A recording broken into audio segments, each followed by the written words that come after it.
rants. I have tabled his letter and my reply. I've spoken to the Chief Whip and the House Chair. I engaged fleetingly with the committee, not the committee, the study group whip. Look, firstly,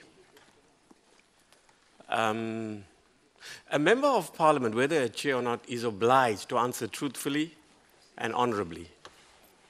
There is no reason for anybody to write to any member of this committee and say he or she must do it. We've done this before, so I've replied to say, basically, one, I know nothing about this alleged donation. Two, I spoke to the General Secretary of the SACP, Blade Nzimande, and the Treasurer, Joyce Moloi Moropa. Both of them are clear. The SACP received no such money. I gather from the SACP HQ, which I'm not obliged to do, by the way, but just to clear the air, that the Deputy General Secretary, the first Deputy General, Siksoli Mapaila, at a rally on Sunday, made it clear that the SACP has received no money. And even if the SACP did receive such money, it's not clear to me how an ordinary Central Committee or Politburo member is supposed to know that and how that constitutes a conflict of interest. So there's no basis for that. Can I just suggest we move on? We're tabling the letters. It's really an unnecessary letter. He could have checked with the party himself, or he could have just phoned me and said, hey, is there a conflict of interest? We could have settled it there. So I'm tabling the letters, and I suggest we move on. Is there anybody who wants to raise any issue about that? Yes, Mr. Ndlozi. Thanks, Chair.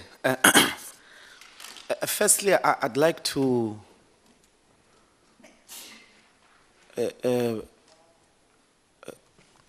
ask to be critical about the dismissiveness to trivialize the fact of holding you accountable.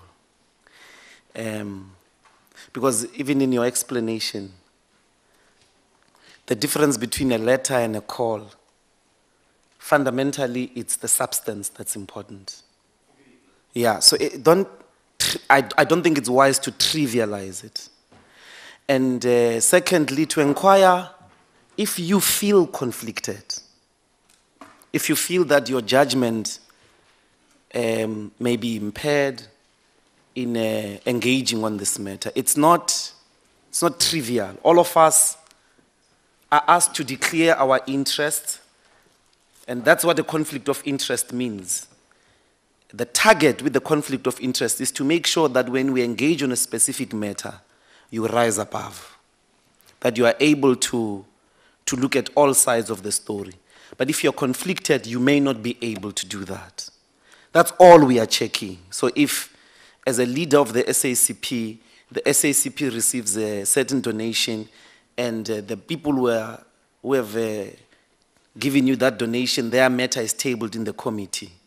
Ordinarily, you begin by saying, oh, by the way, I may have in this way be linked, but I'd like to declare right from the beginning that it may be the case, it may not be the case, I'm not aware, which we accept, but I'm not conflicted. And I'm going to rise above, I'm going to be objective, I'm going to chair properly. That's what the declaration does. So it's not move away from the committee. It's so that you declare. And then throughout the discussions, we'll keep reminding you when we suspect that, hey, Chief, remember, it looks like you are being conflicted now. Remember to be objective and not hide the scrutiny that must be subjected. That's what it means. So I don't think it's right to trivialize it, Honorable Chairperson, if the SACP has benefited. But finally, I didn't get the clear answer. Is your answer that you don't know, or that SACP did not receive this money? That's all we would like. We would like to know your position. You don't know, or SACP didn't receive this 3 million from VBS. Because I think we must answer honorably, because we have very reliable information. Because I just got it now. My precise answer to your question is, can I just read the letter? No, okay. On some point of order, on a point of order, Honorable Chair. Firstly, I have a problem in how correspondence is handled, because this These are not submissions. These are pieces of correspondence. Now, I'm not suggesting that the matter shouldn't have been, brushed over and reported over at this particular committee, for instance. It's all right to do so. To then say, I received a letter, and this is what the letter says, and this is what we clarified. And it ends there. But this throwing of paper, toing and fro between essentially two people and so forth, and we have got to be pulled in as a committee, for instance, I think it's incorrect, unless what the EFF would have done is to make a substantive sort of submission, for an example, for the consideration by this committee to then deal with. That would be a different matter altogether. Then we can then deliberate on it and so on. But for now, we're dealing with correspondence. The second thing, anybody who's listening to this exchange, for instance, has to ask himself or herself a question: what exactly are we dealing with? We're dealing with correspondence, but is that what we should be dealing with? Or shouldn't we be dealing with the submissions that the EFF would have brought for this committee to deliberate on, for instance? I'm just making an example. Now,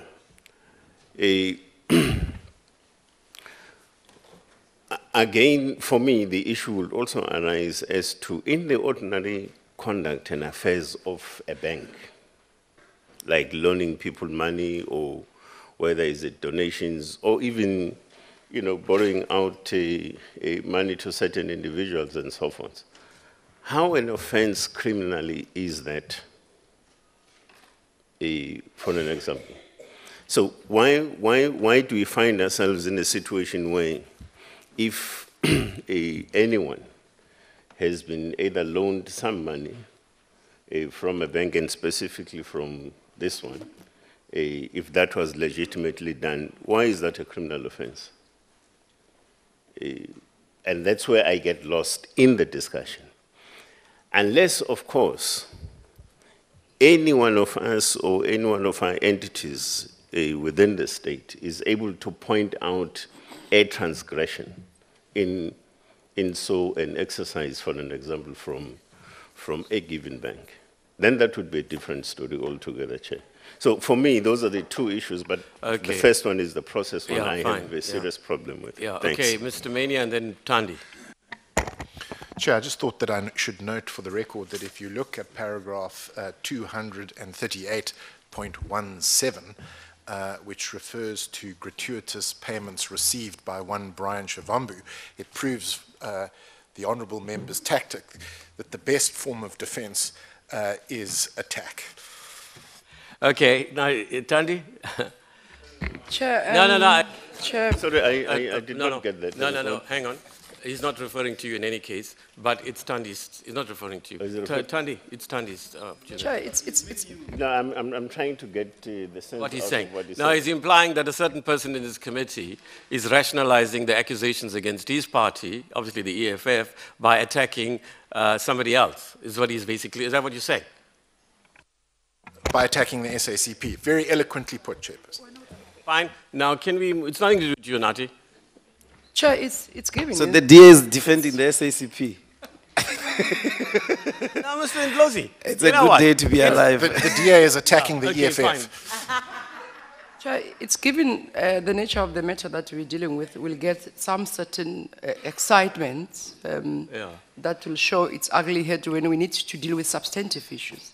So I'm going to urge members to focus on substantive issues, at least we lose valuable time to engage. But let me respond to what Mr. Ndlozi terms as a conflict of interest, both legally and otherwise. Fair enough for him to raise the point, to ask anybody, because that's what we did, to ask anybody if they are conflicted in either way on the subject matter, but also for him to accept the fact that, and I'm saying the facts because we conferred on the matter, that neither you as an individual has obtained any funds of any sort from VBS, and you has checked whether the organization that you belong to, namely the SACP, has received any funds, and giving him the confirmation that it had not, unless if the question was directed to the SACP, which could have responded directly to him. Therefore, in relation to conflict of interest, this matter is neither here nor there today in this discussion, as legally it will not hold any water. Thank you. For the record, Mr. Ndlozi, in my letter, I don't know why, Beauty, can you give him both his colleague's letter and my reply? You have it. My precise answer to your question, no, most certainly no. I know nothing about such a donation, and no, most certainly no, I am not conflicted. And more, I've checked with the General Secretary of the SACP, Bladin Zimande, and National Treasurer Joyce Moloi Moropa, and both have said that the SACP has received no money from VBS or Vele Investments. I was also informed that the SACP First Deputy General Secretary, Soli Mapaila, has already made this clear publicly. Thank you very much. We have to, Comrade Nati, with due respect to you, they have a right to ask the question. We have to respond, because if I am conflicted, I have to recuse myself. So they have a right. Also to explain, I got this letter yesterday afternoon. And obviously, it's really a letter that, in my view, even if the SACP had received a donation, it would still raise questions about whether I can be conflicted. Because the ANC has admitted to receiving a donation, I think, so all of us are conflicted. The EFF itself is accused, yes, I said all of us, accused in this sense, that a brother of a member of this committee is accused of receiving money, and the person concerned, Mr. Floyd Chivambu, is accused, and is facing, I think, an ethics committee inquiry. Right? So, Mr. Ndlozi, I say in my letter, because you provoke it, your colleague does, he must answer honorably and honestly to whatever structure he's thing. Right? Thank you very much. There is no conflict. And let me put this to you, Mr. Ndlozi. I'm 62 now. Okay? I'm on my way out. There's no reason for me to lie about anything, never that there has been. And if this is anything here that I quote is wrong, before you even come to me, I will step down. I know nothing about this. The SACP says it knows nothing about it, and I cannot be conflicted. Can we move on, please? Thank you for being here. Your colleague's not here, and we need to move on. But on this matter, if you want, take it to the Speaker's office or take it to the public protector. You know what, Mr. Ndlozi? Take it to the police. That the chairperson lied, take it there. Okay? Thank you. Right.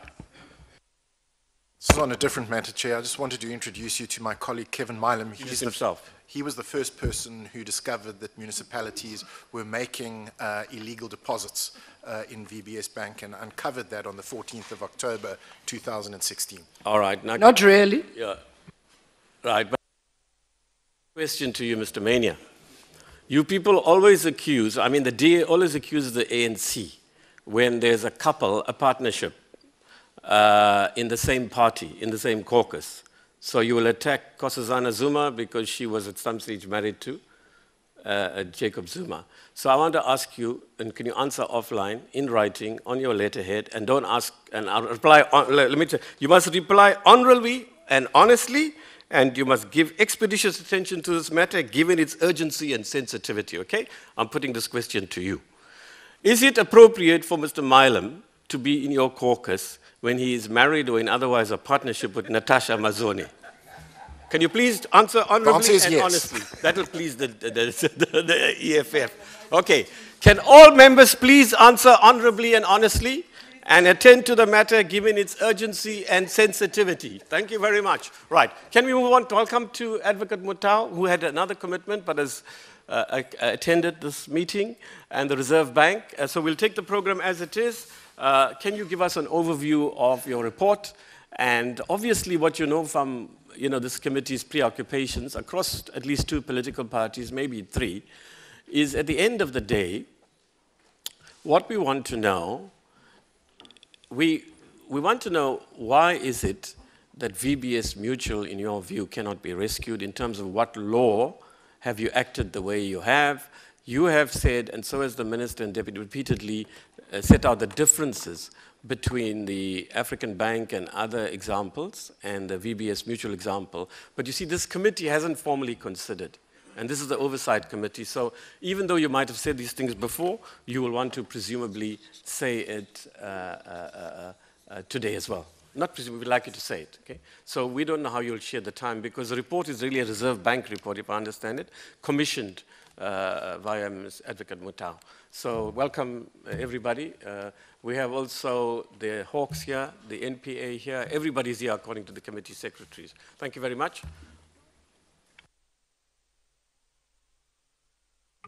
Good morning, Chair. I'm going to do precisely what you asked, to give a brief update or a brief summary of the report in some ways, but I'll also cover one or two other issues in relation to VBS.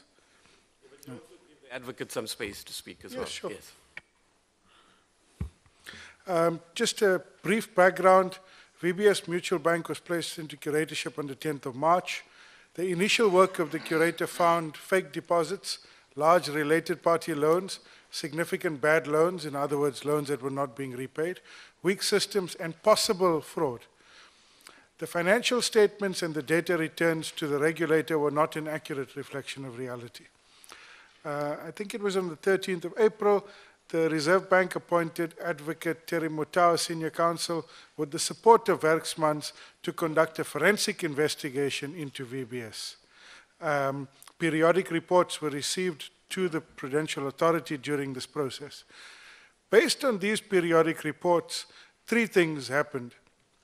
One, the curator successfully applied to the court for the provisional liquidation of Vele investments and the provisional sequestration of 5 individuals. Two, the CEO of the Prudential Authority laid a complaint with the DPCI. And three, the SAB met the National Prosecuting Authority to brief them on the matter, in particular the alleged fraud in relation to a very specific issue, the falsification of accounts and data returns to the South African Reserve Bank. Chair, on the 5th of October 2018, Advocate Mutau presented his final report. Attached to the report is a detailed forensic report on financial flows with all the evidence obtained, the transcripts of the interviews conducted. In summary, the report says that there was massive fraud committed with about 1.9 billion rand looted from the bank.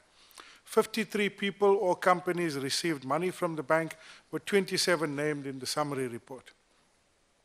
That the lead audit partner from KPMG, Mr. Sipho Malaba, was complicit in the fraud and cover-up. That bribes or commissions, depending on your language, was paid to politicians, municipal managers, and other lobbyists to solicit municipal and other public entity deposits. And that VBS and Vele were intertwined in a conspiracy to defraud depositors. Chair, in summary, the report has been made public. The detailed annexures, however, have not been made public at this stage, as they could potentially jeopardize the investigation and asset recovery. So it is certainly my intention to make those annexures public at some point, but we'll have to take the advice of the Hawks and the NPA on this matter, because we don't want to jeopardize the investigation or the asset recovery. The main modus operandi of the fraud is as follows. The bank creates fake deposits in the name of a related party. The bank solicits deposits from municipal or public entities. These municipal deposits are then withdrawn against the fake deposits or are used to grant loans to related parties. Related party loans are extinguished with fake payments and accounting entries. The CFO falsified the accounts and the monthly data returns to the SAB. These financial statements and monthly returns were signed off by the external auditor. In this regard, the bank was effectively a Ponzi scheme to the benefit of certain related parties. Others were paid to keep quiet or to look the other way. The key recommendations of the Advocate Mutau's report is that the report and the detailed annexures should be handed to the DPCI, SARS, the Asset Forfeiture Unit, and the NPA, that criminal charges be filed against key protagonists, that the bank should be wound up, that the SAB, National Treasury, and Curator should consider suing KPMG. Chair, the first two recommendations have been accepted and implemented. The fourth is still under consideration, and I'll deal with the third in a minute. Chair, just a quick report. The 100,000 Rand guarantee fully covered the deposits of approximately 97% of the retail depositors. That's excluding related party accounts. The repayment process is proceeding well. Customers have 3 years to claim their funds. To date, about half of the depositors have visited a Nedbank branch to activate their accounts. Some have withdrawn their deposits in cash, some have transferred amounts to other banks, and some people have kept a portion of their deposits with Nedbank. Let me deal with that third recommendation now, and in particular the issue around liquidation. Chair, in early October 2018, I think it was the 3rd, if my memory serves me correctly, the curator wrote to the Prudential Authority informing the PA that he had compiled the restatement of the 2017 accounts on a best effort basis. Chair, at our previous meeting, we reported that we have asked the curator to restate the previous year's financial statements, and only on that basis could we make a firm decision on the future of the bank. The curator has done that and he's presented those financial statements, restated financial statements to the SAB.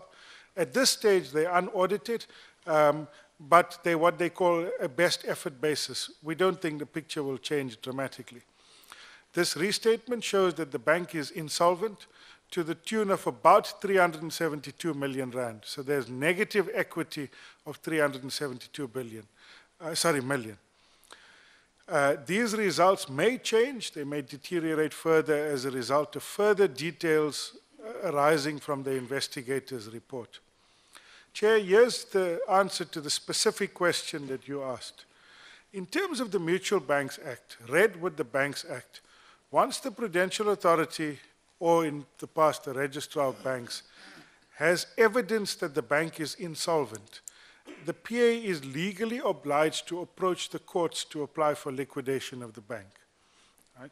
In law, our view is that we don't have significant discretion on this matter. Once we have evidence that the bank is insolvent, we have to approach the courts. On the 29th of October, the Prudential Authority filed papers in the court for the liquidation of the bank. This case will be heard on the 13th of November. Chair, 2 more slides. One is the process going forward. The court will hear the application on the 13th of November, and anybody who objects to the liquidation can oppose the application in court. Assuming that the court grants the liquidation, the bank will be placed in liquidation, and this process will entail recovering monies owed to the bank, selling assets of the bank, closing operations, all while continuing to collect on loans owed to the bank. This process may take several years to complete. Chair, our advice to anybody who wants to save the bank or to provide similar services in the region is to use the financial resources that they have to apply for a new banking license. This will be cheaper and will avoid the system, the IT system, and the legacy problems associated with the old VBS. A new licensee may even apply to use the same name. I should point out that any new licensee or license application will be processed in terms of the applicable legislation. In other words, if they apply for a mutual banks license, it will be the Mutual Banks Act. If they apply for a commercial banks license, it will be the Banks Act, or a cooperative banks license under the Cooperative Financial Institutions legislation. Chair, my last slide is specific responses to, I guess, assertions raised in the media that the SAB knew in 2016 of the problems at VBS. Right? So in September 2016, Mr. David Mabilu did write to the South African Reserve Bank and the then FSB raising 4 specific issues. 1, that the sale of shares did not follow proper procedures. 2, that the chairperson of the board was overly influential in the running of the bank. 3, that Mr. Robert Madzonga was not a fit and proper person. 4, that the loan to Vele Petroport violated at least 2 regulations, one on related party exposures and one on significant exposures. Right? Our response is as follows, Chair, that we did act on these allegations. We requested the minutes of the AGM and the relevant board and AGM resolutions to verify the first allegation, and we presented these to Mr. Mabilu. He didn't respond or come back to us or complain that he was not satisfied with the answer. Chair, on the second issue, while it is not sound governance for the chairperson of a bank to be involved in the running of a bank, this is not illegal, and neither is it uncommon in smaller institutions. Many very small banks or insurance companies have quite an active chairperson. Chair, on the third issue, the SAB rejected a BA 020 application for Mr. Madzonga to become the Chief Operating Officer of the bank. We did this before the complaint from Mr. Mabilu. It should be pointed out that Mr. Madzonga then became the CEO of Vela Investments. Now, Chair, under the Twin Peaks legislation, we will be able to scope Vela in as part of a conglomerate. But under the Banks Act, we had no powers to determine who the executives of the holding company are or a major shareholder.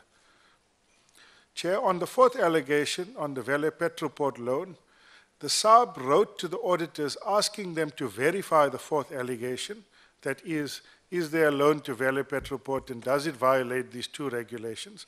We have a letter from the auditors stating that there is no such loan, which we now know was not the case because there is such a loan. Right. Chair, that's it from me, but I want to ask Advocate Mutawi if he'd like to add anything at this stage.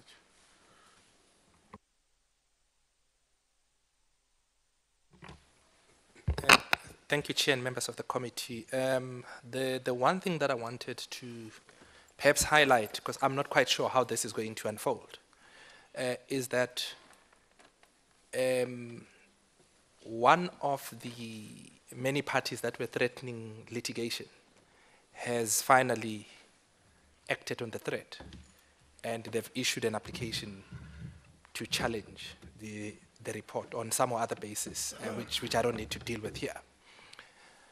But it is rather the significance of that step that I need to bring to the attention of the House, so that depending on how you propose to deal with the matter, there needs to be that appreciation that because the report is under challenge, many of the issues will of course have to be dealt with in answering that application, and I would not be at liberty thus to engage with some of the issues that may or may not arise here, about why certain things happened in a particular manner, why they did not happen in a particular manner, and so forth and so forth. Subject to that, I think the analysis that has been given quite correctly summarizes the substance of the report. I don't think on my part there's anything I need to add, but Chair, I can take questions. I'm in your hands, depending on how you wish to proceed, subject to of course that rider. And perhaps, Chair, also I also assume that people have read the report, they've engaged with the report, and most importantly, that they understand the fact that the report and its status is that it makes recommendations which may or may not be accepted. The significance of that is something that will play itself out in the courts, because we know that the one applicant that has issued is not the only one that was threatening to issue and challenge. And I don't want to get into the legalities really on whether it's appropriate to take such a step and so forth. And people are at liberty to do or act as advised. And the obligation, at least on my part, is to meet the cases as and when they come and explain processes and the law under the confines of an application that has been launched and what it is that the application calls for. So, Chair, subject to that, I'm in your hands. Thank you. Oh. Yeah. Okay. We're now in question time. Then we can discuss this. As I understand it, the program allows for a discussion. Tandi's got a hand up, and then Mr. Milam. Is Milam? Do you say Milam? What's your first name? Kevin. Yeah. Okay. And then Mr. Mania, Comrade Nkolo, and then it's Mr. Ndlozi. Yeah. Thank you. Right. So in that order. Yeah.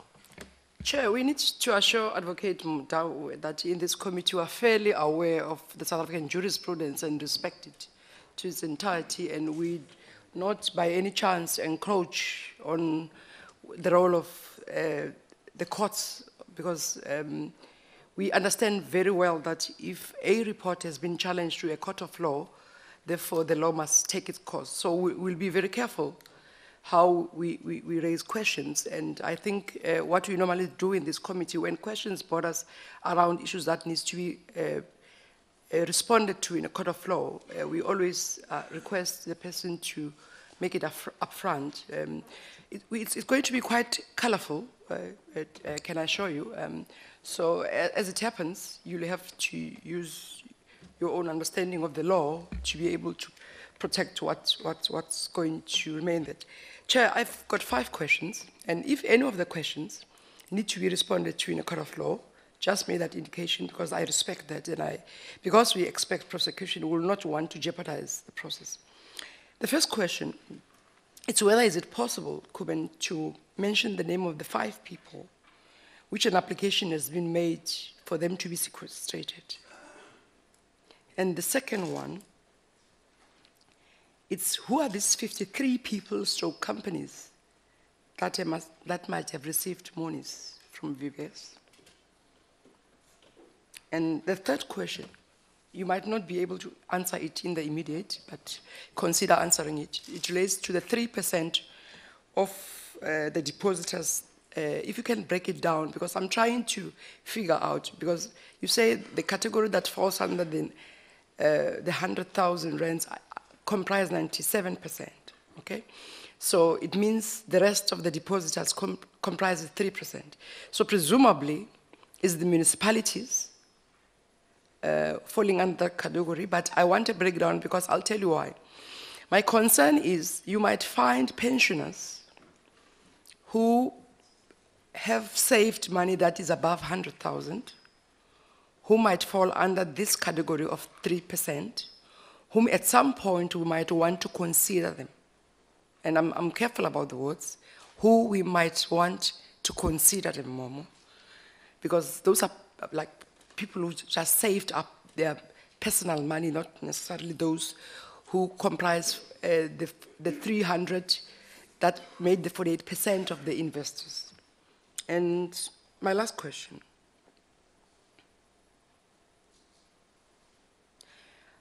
It's going to relate to the Companies Act. You see, when I'm not, and I want everybody not to misconstrue the point I'm making about whether there's a need to rescue. My views have been clear about what I think should happen. And I understand the law will expect you to liquidate VBS because of its position being insolvent. But there's an aspect of when you want to recover, and this will relate to the Hawks and NPA at some point. If you want to recover and you need to reallocate to individuals, if at that time you do the recovery and the company, the juristic person in this context, not a natural person, but a company, has been dissolved, you will not then be able to do the reallocation in the name of that company. So please be careful to check what the Companies Act says in that regard, because you find a situation, for instance, if people want to avoid their debtors, they apply for liquidation, therefore any recovery cannot be made in the name of that juristic person. So in this context, the recovery should be with the intention to reallocate to those, especially individuals who lost money. So it's on those bases that I'm saying, let's look at that in relation to the law. You might not want to respond to that in the current, but to look at the prescripts of the law, because it will speak directly to that, lest there's an unintended consequence in the process. I thank you, Chair. Okay, who's next? You know the order in which, Kevin? Thank you, Chair. Can I just get a clarity from you before I commence? This part of the presentation includes National Treasury, is that correct? No. Or we're going to do National Treasury separately? No, according to the program, we discussed this with the Secretariat. The Treasury follows. Okay, that's fine. But nothing wrong, you can ask the question and then you can carry it over. I'll wait until maybe National Treasury will cover it in their presentation.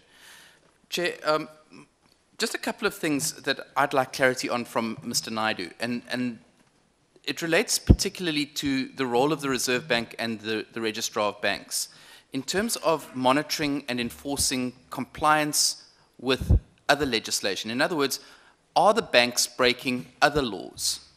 The argument here is that municipalities deposited money illegally in VBS Mutual Bank in terms of the MFMA and the municipal investment regulations. Now, the question is that being monitored by the Reserve Bank, and are you taking action to prevent that from happening, and if so, what? The second part of my question relates to Treasury knew about this issue as far back as October 2016. And I'm not talking about Mr. Mabila's complaint. I'm talking about my issue that I raised with the Minister of Finance at the time, and they were aware that municipalities were illegally depositing money with VBS Mutual Bank. Now, did National Treasury inform you, as the Registrar of Banks, that this was happening? And did you take any action at that time?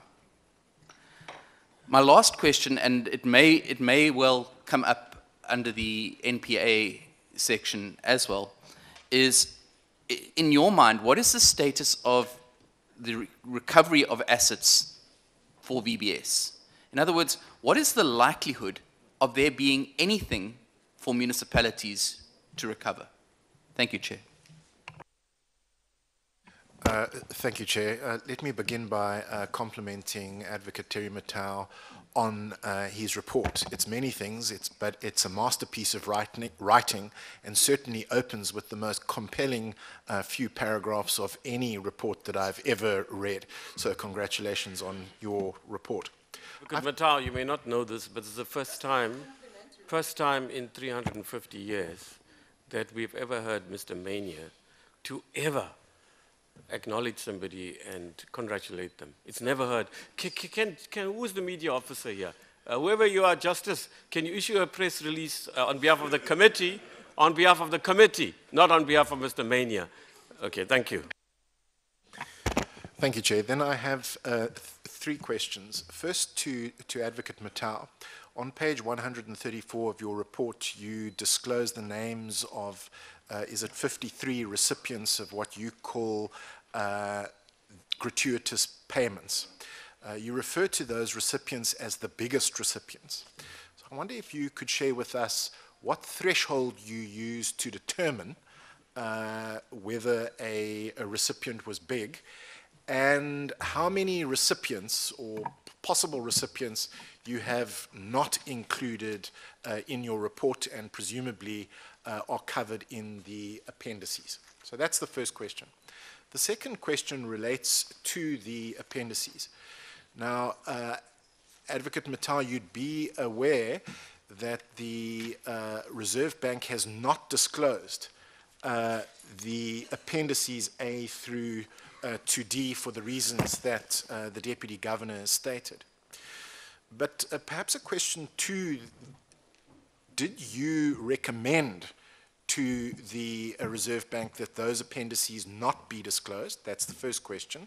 And the second is, could the Reserve Bank explain whether they have disclosed all the information that they are required to disclose, even the information in the appendices, in terms of the law? So I'd like to know practically why, for example, we cannot or should not have access to, for example, details about forward payments made by Vele Investments, which received a gratuitous payment or gratuitous payments of up to nearly R1 billion.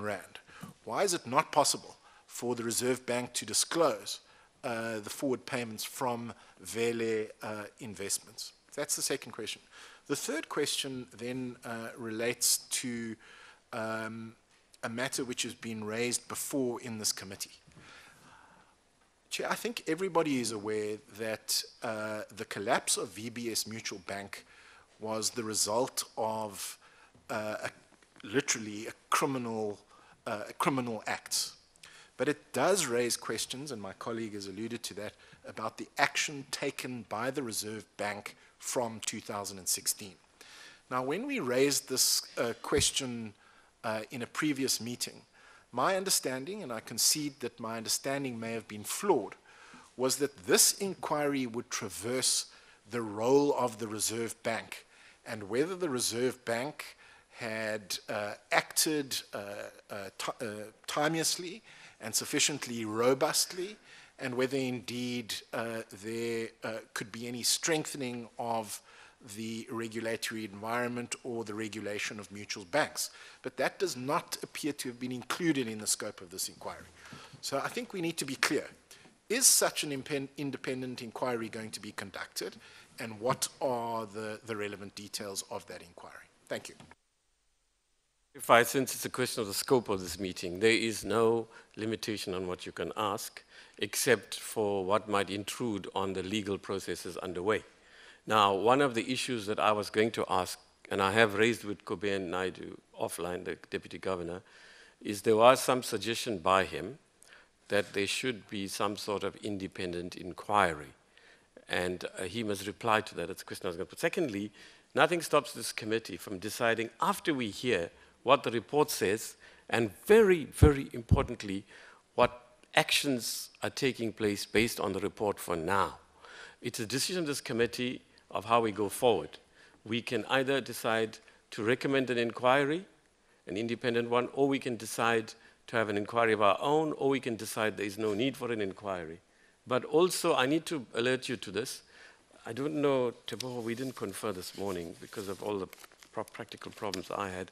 But we have sent to you in scattered forms last week and earlier this week a letter from Mr. M.F. Malefane, MF, right? Yeah. Okay. He wrote to us to request a public hearing. And that's a matter I said, I don't decide on my own. That's the last item on the agenda, just remind me, right? So that too will be it. So the way forward will be shaped out of this meeting. Okay, but we have not restricted anybody from asking anything apart from what the advocate has said. Ms. Ngokola? Thank you, Chair. Chair, let me just firstly join my colleagues in appreciating the presentations, and as well as the disclaimer from the advocate.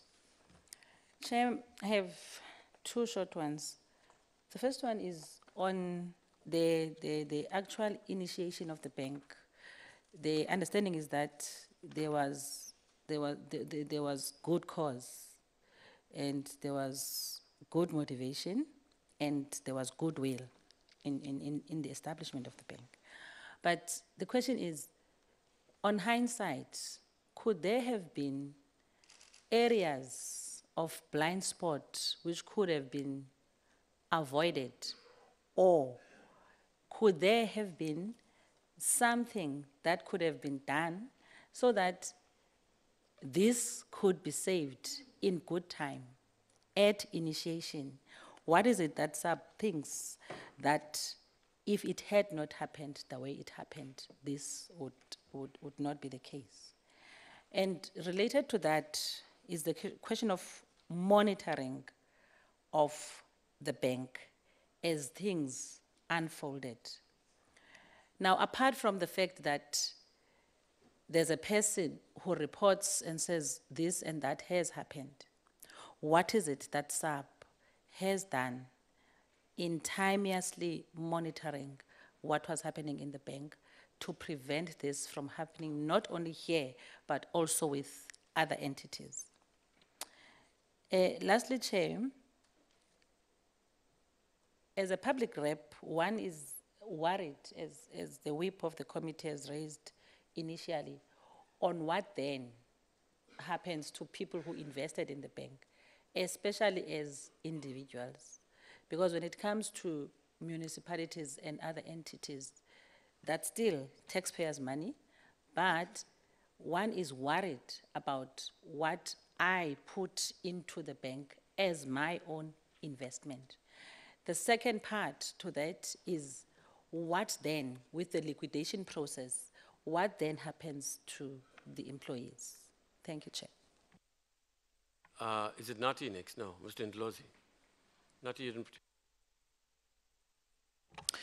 Thank you, Honorable Chairperson. I'm not persuaded by Mudau's report. I think that it makes a very difficult read for a legal document upon which I could build a foundation in the future or precedences. Because at times there is too much fiction. The employment of fiction, of hyperbole, and really borders sometimes at compromising facts. It doesn't really read like a very good legal document, in my view. In a country where the financial sector is one of the most stubborn to transform, I don't get out of it feeling like there's a way of holding institutions accountable in this space. I don't know, but here are the questions if we were to dig deep. One, why were certain people in the report interviewed and others not? Yet they are named as being involved in looting. Why write the person and you did not speak to them? And you still reach the conclusion by even writing their names. What do we call that in law when you don't hear the other side of the story? And you put their names, there are implications, by the way, just on the basis of natural justice. Two, precisely because when you say looting, would you agree that, or looting and fraud, that's a presumption of criminal guilt? What was the criterion used to name others in their individual capacity and others to put as companies? So for an example, why put the name Brian Shibam? If he has a company and his company has a legal standing, is a legal persona in law, and other people are not named, it's companies, but others are put in their individual capacity, what are we dealing with here?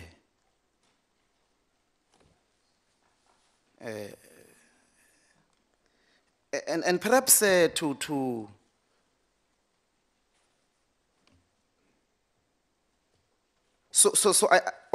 did you speak to SARS or did you excuse them? Did you speak to COCTA about these municipalities or did you excuse them?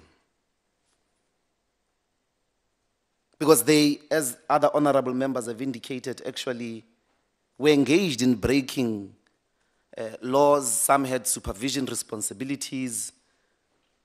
Where are they in this space? I think that you could assist us in that regard. And then maybe finally, do you accept that if the report is successfully challenged in a court of law, you would have basically wasted time and money by not doing a thorough work and helping us to clamp down on corruption and criminality? Imagine the implications when a court of law comes and says, this document has no legal standing and it must be set aside. What must the Hawks do? And all other law enforcement institutions that relied on this report. And then the final question in relation to this part is, can I be clarified how much was paid to the curator and who paid this money?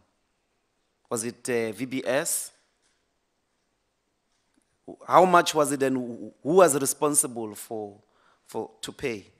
Thank you. And then the last part relates to this liquidation process, Honorable Chairperson.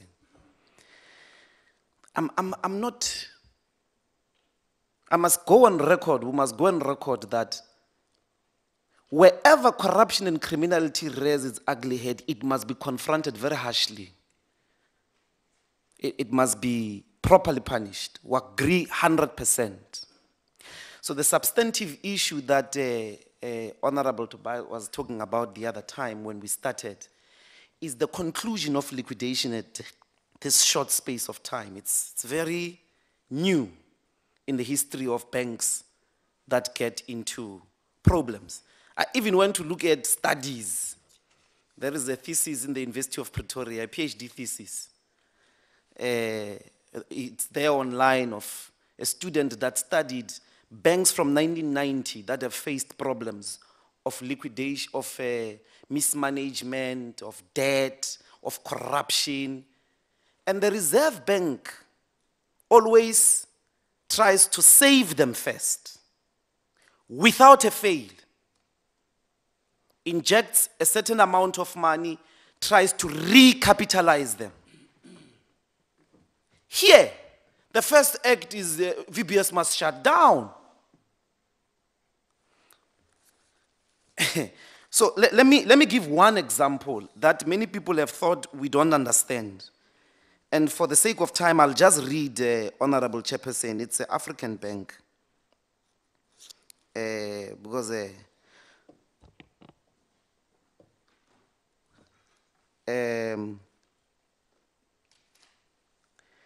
African Bank Limited had liquidity problems in 1995. The curator found that the bank's collapse was due to poor management, lack of control, poor liquidity management, and extremely bad credit risk management, coupled with insider abuse and fraud. The government agreed to recapitalize the bank and guaranteed African Bank non-performing loans, and as a result, the bank was saved. In 2014, African Bank collapsed again.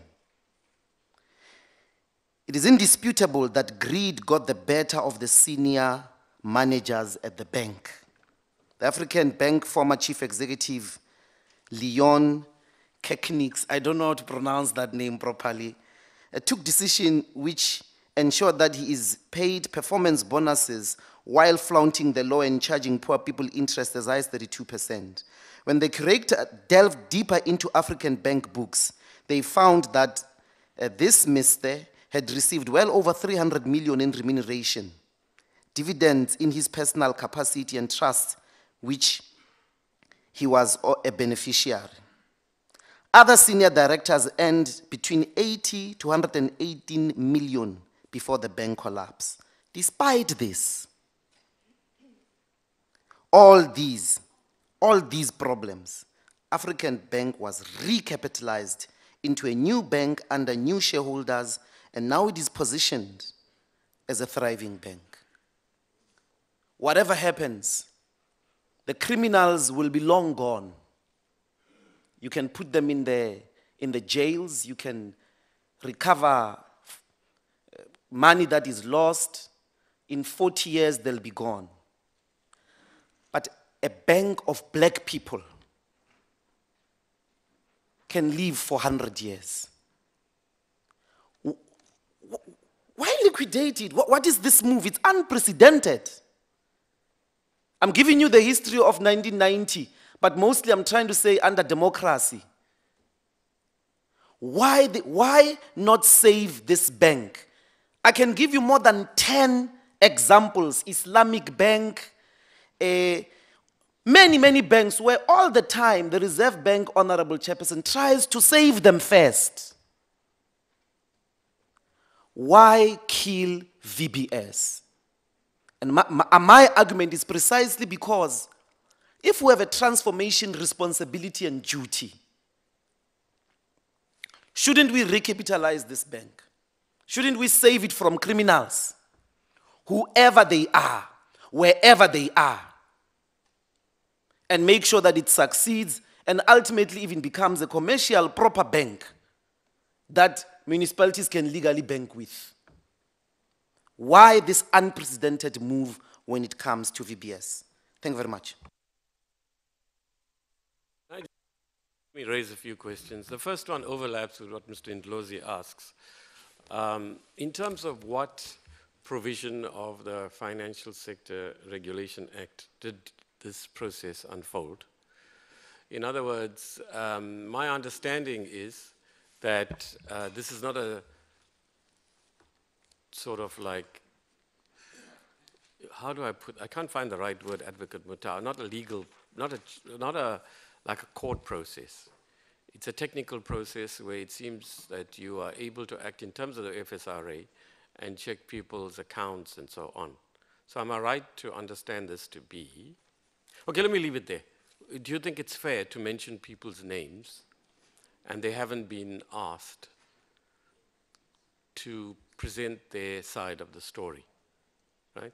And you're an advocate after all, so that you could give a better explanation for this. I have, as the committee knows, checked because people contacted me as well, and Thandi and whoever else, and said, but we haven't been heard. So Mr. Ndlozi is not listening, of course, because I think he's already made his point, and presumably now he doesn't care to listen to the responses.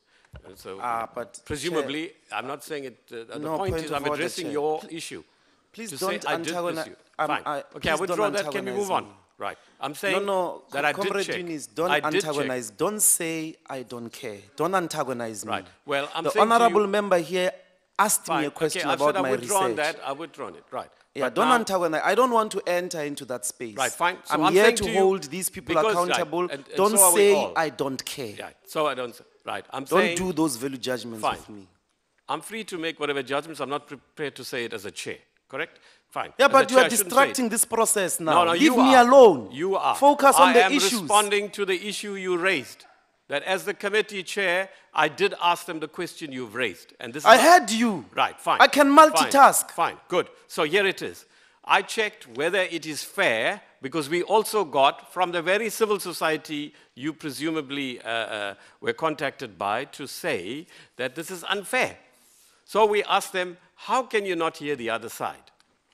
And I was given an explanation that sounded credible, but it's for the committee to judge that it acted within the law. Secondly, what I want to ask you is,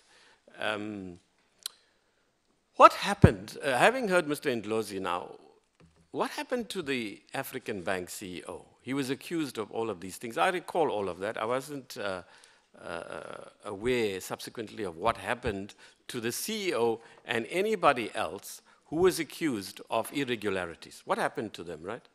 Did the Reserve Bank and those who are relevant in this regard pursue them as vigorously as you mean to pursue those who are now accused of irregularities in the case of VBS Mutual? I just want to get some understanding, because the liquidation laws and so on, I mean, we don't understand it, having come to this committee 4 years ago, many of us, if not almost all of us.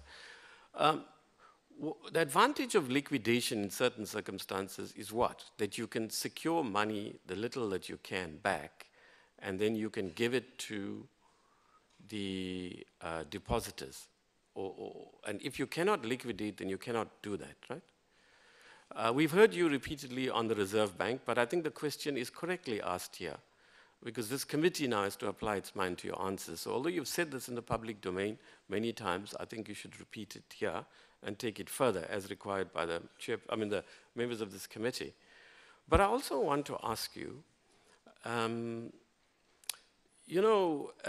also want to communicate to you actually that the majority in this committee, maybe all three major parties in this committee, I'm not sure, but certainly two of the parties here, have repeatedly said, on the last occasion, it would have been the 16th or 17th of November, we issued a statement to say that unless convinced otherwise, it is our view that VBS Mutual should be rescued, right? This is not a reckless or a populist view, nor is it, as is being suggested in some quarters, unscientific or emotional, or like abstract moralism, or playing to the gallery on the eve of an election.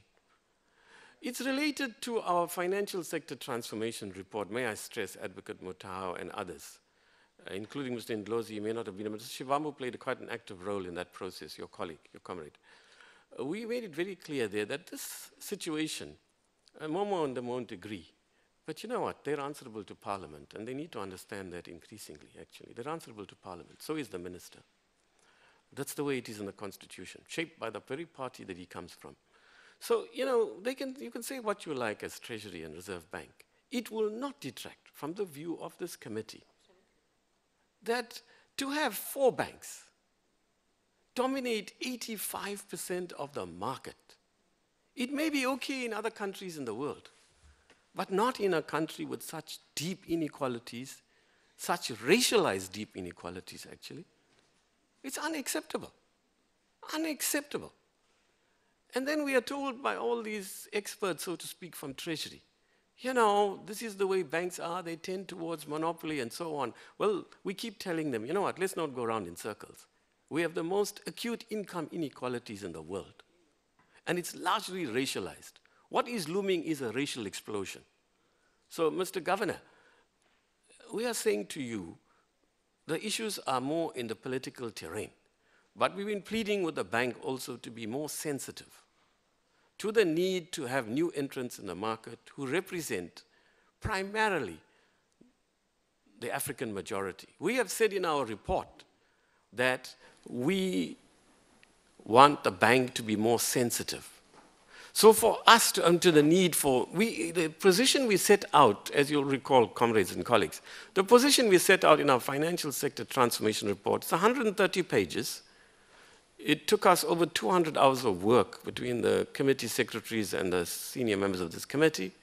It was adopted by the House in November last year. It is meant to be the anchor around which, in our view, the Financial Sector Summit, which we still insist should be held, before the end of this term of Parliament. We've repeated this yet again last 2 weeks ago in our BRRR report. We are saying that banks like VBS Mutual are meant to be assisted to grow. Finally, yourselves and reluctantly Treasury grudgingly came to the conclusion that, yes, you have to do something. So for us, the collapse of VBS Mutual is a severe setback to transformation and diversification. It reinforces also cultural stereotypes, right? That blacks, Africans in particular, can't run businesses, especially in the financial sector. That Africans are inherently corrupt. We are not saying that the Reserve Bank thinks this for Treasury, but that is what happens to the average person out there. It also makes African people feel, presumably, I can't speak for them, right, feel that maybe, you know, deep down there, we're not cut out for this. So what we would like, ideally, in theory, in principle, Governor, we're not naive, but in principle, what we would like is for the VBS Mutual to be revived. It can be called SVB. Whatever you want, right? Whatever the law will allow. But people from the same community run the bank, because where did Lesetja Kanyako come from? Where does Tito Mboweni come from? Right? Where does Nene come from? From similar communities. Nene comes from Msinga, I know, right? From a rural community, right? He was Minister of Finance. So what we are saying is, this thing has all sorts of severe racial subtext. You see, in Europe or in America, a bank governor, I'm not saying you personally, I know your political history, it's an illustrious history.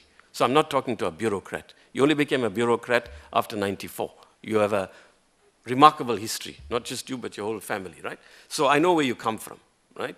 So what I'm saying to you is, Kuben, Deputy Governor, you know the score. We know you have to act in terms of the law, but there has to be some recognition by yourselves and Treasury that this is a severe setback.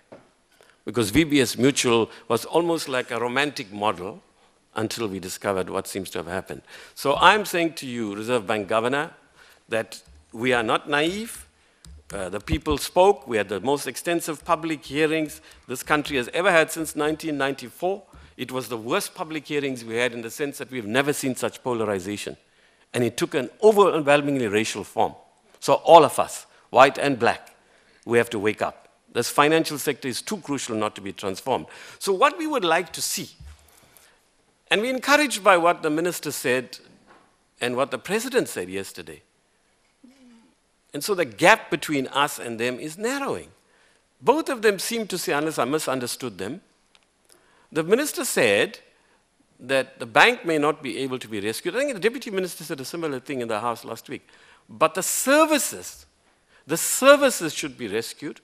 If I'm correct, and I could be wrong, Tandi, others, he said, the minister, we will engage with the Reserve Bank around what can be done. The president said yesterday a similar thing. He didn't mention the Reserve Bank specifically, but I think he said we need to rescue the service. Yeah. So there's a sense in which the way you speak is, okay, The bank's gone. We've done our bit. You're acting like a bank governor. You can't act like a committee chair, okay? I mean, you're doing your job in terms of the very laws this parliament passed. So we're not blaming you. But a Reserve Bank governor, also a deputy governor, should also not just leave it here and say, okay, anybody wants to buy the license, they can buy the license, right? We are saying, think creatively within the law. What is it the bank, Treasury, and others can do? The president no less hinted at this, to rescue the service and encourage people. We've said the bank has to encourage people, right? And we've also said, Governor, that, you know, with these new banks now, with the digital banking system, which you know far more about than I do, it should open the space for African-led banks, African-owned banks, right? But when you look on TV, you see, with due respect, our white brethren, they are our fellow South African citizens. Jeremy Cronin's white. Bram Fisher was white. It's not about that.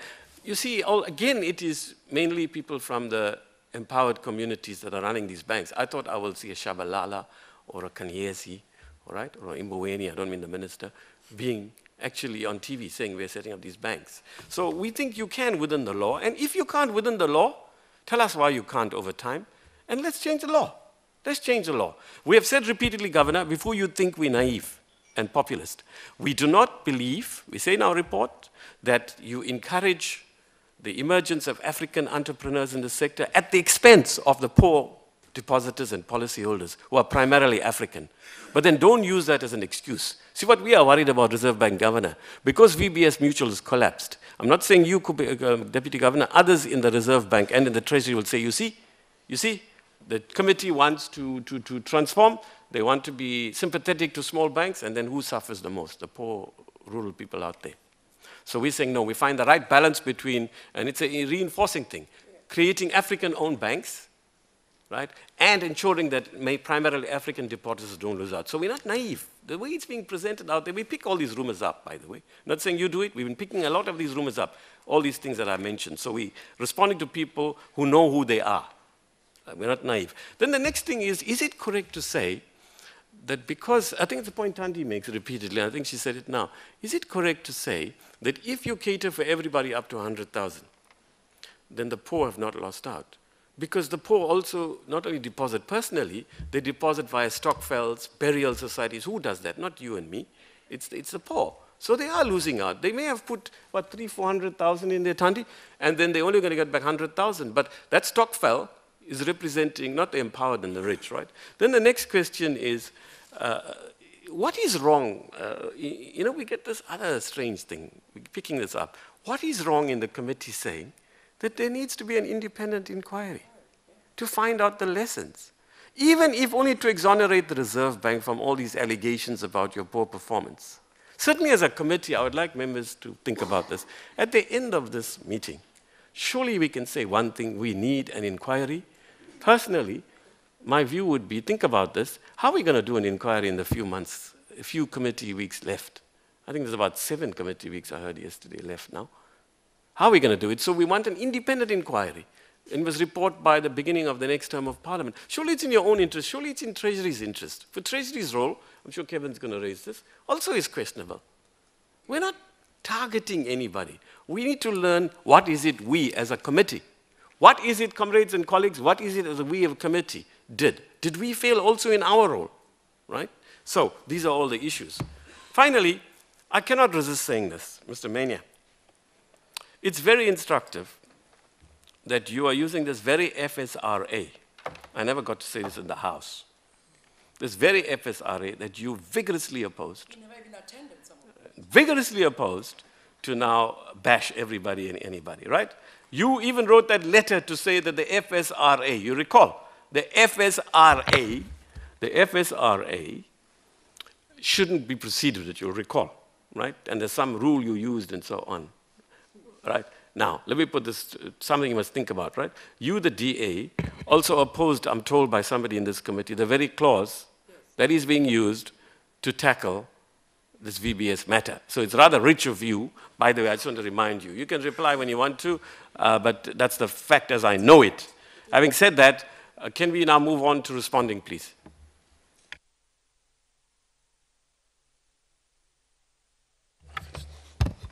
Thank you, Chair. Advocate Matau and I will share the responses. The 5 individuals who were sequestrated, it's in the court, so it's in the public domain. It's Robert Madzonga, Andile Ramavunga, Poppy Mukodabwane, Philip Truter, wait, I've got it here, and Matodzi.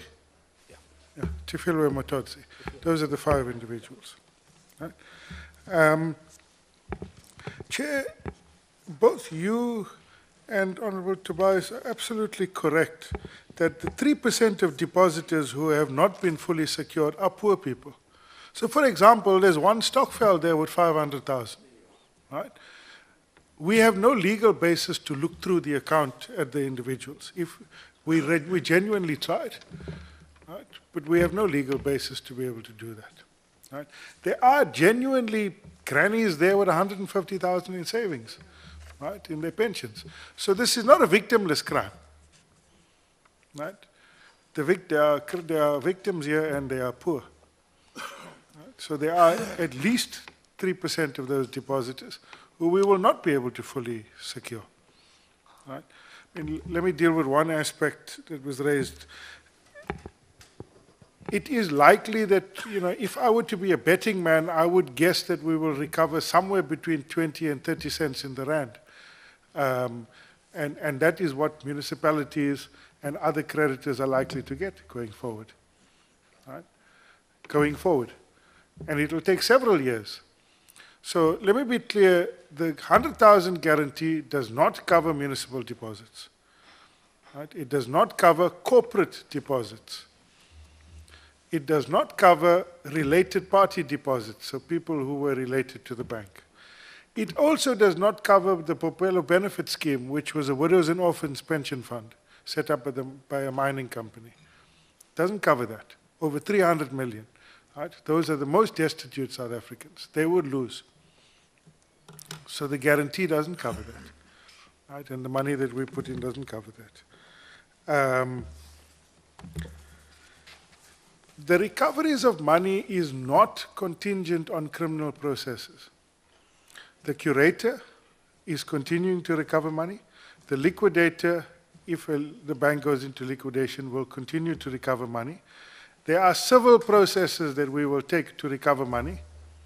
So some of the people that may have money may not have known that they were receiving the proceeds of a crime. We will use civil processes to get the money back.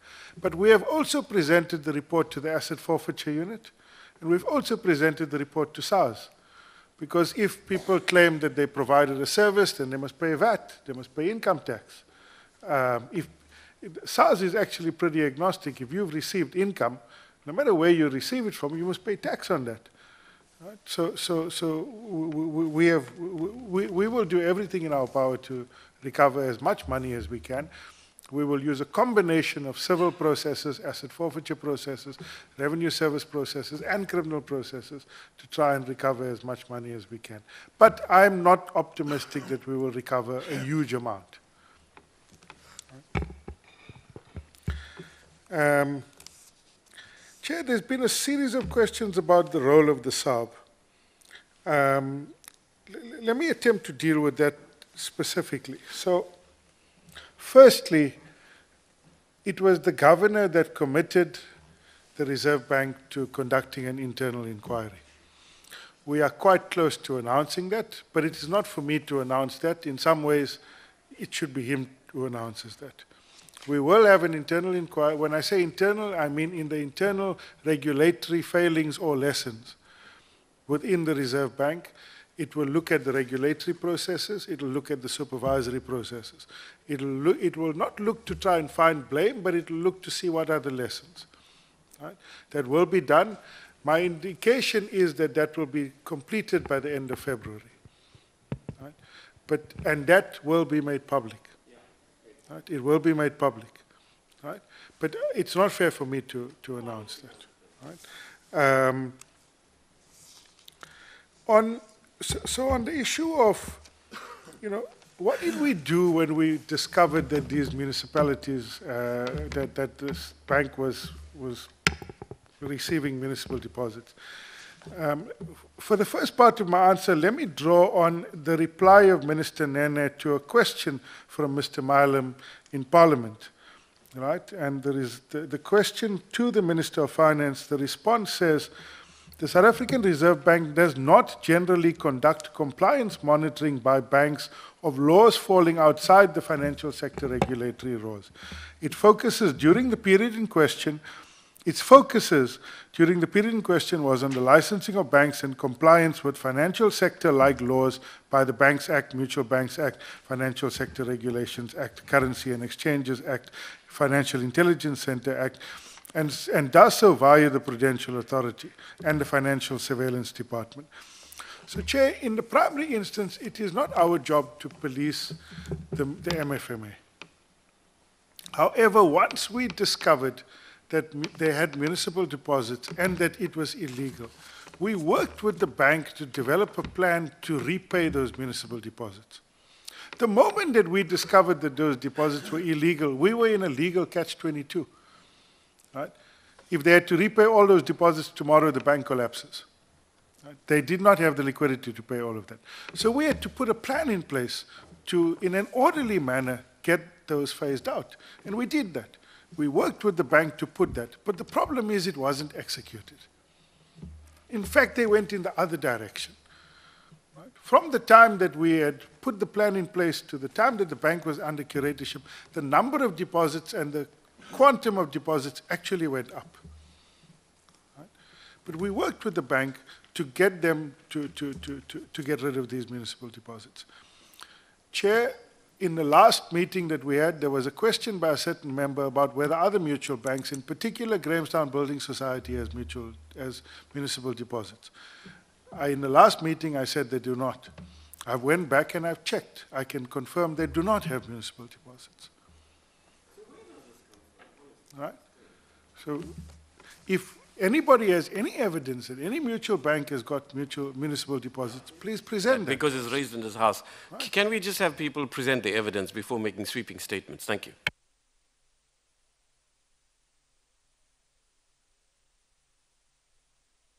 The chair, right? Nobody listens to me, but that's fine. I'm deployed here for now. I'll just do my job. Fine.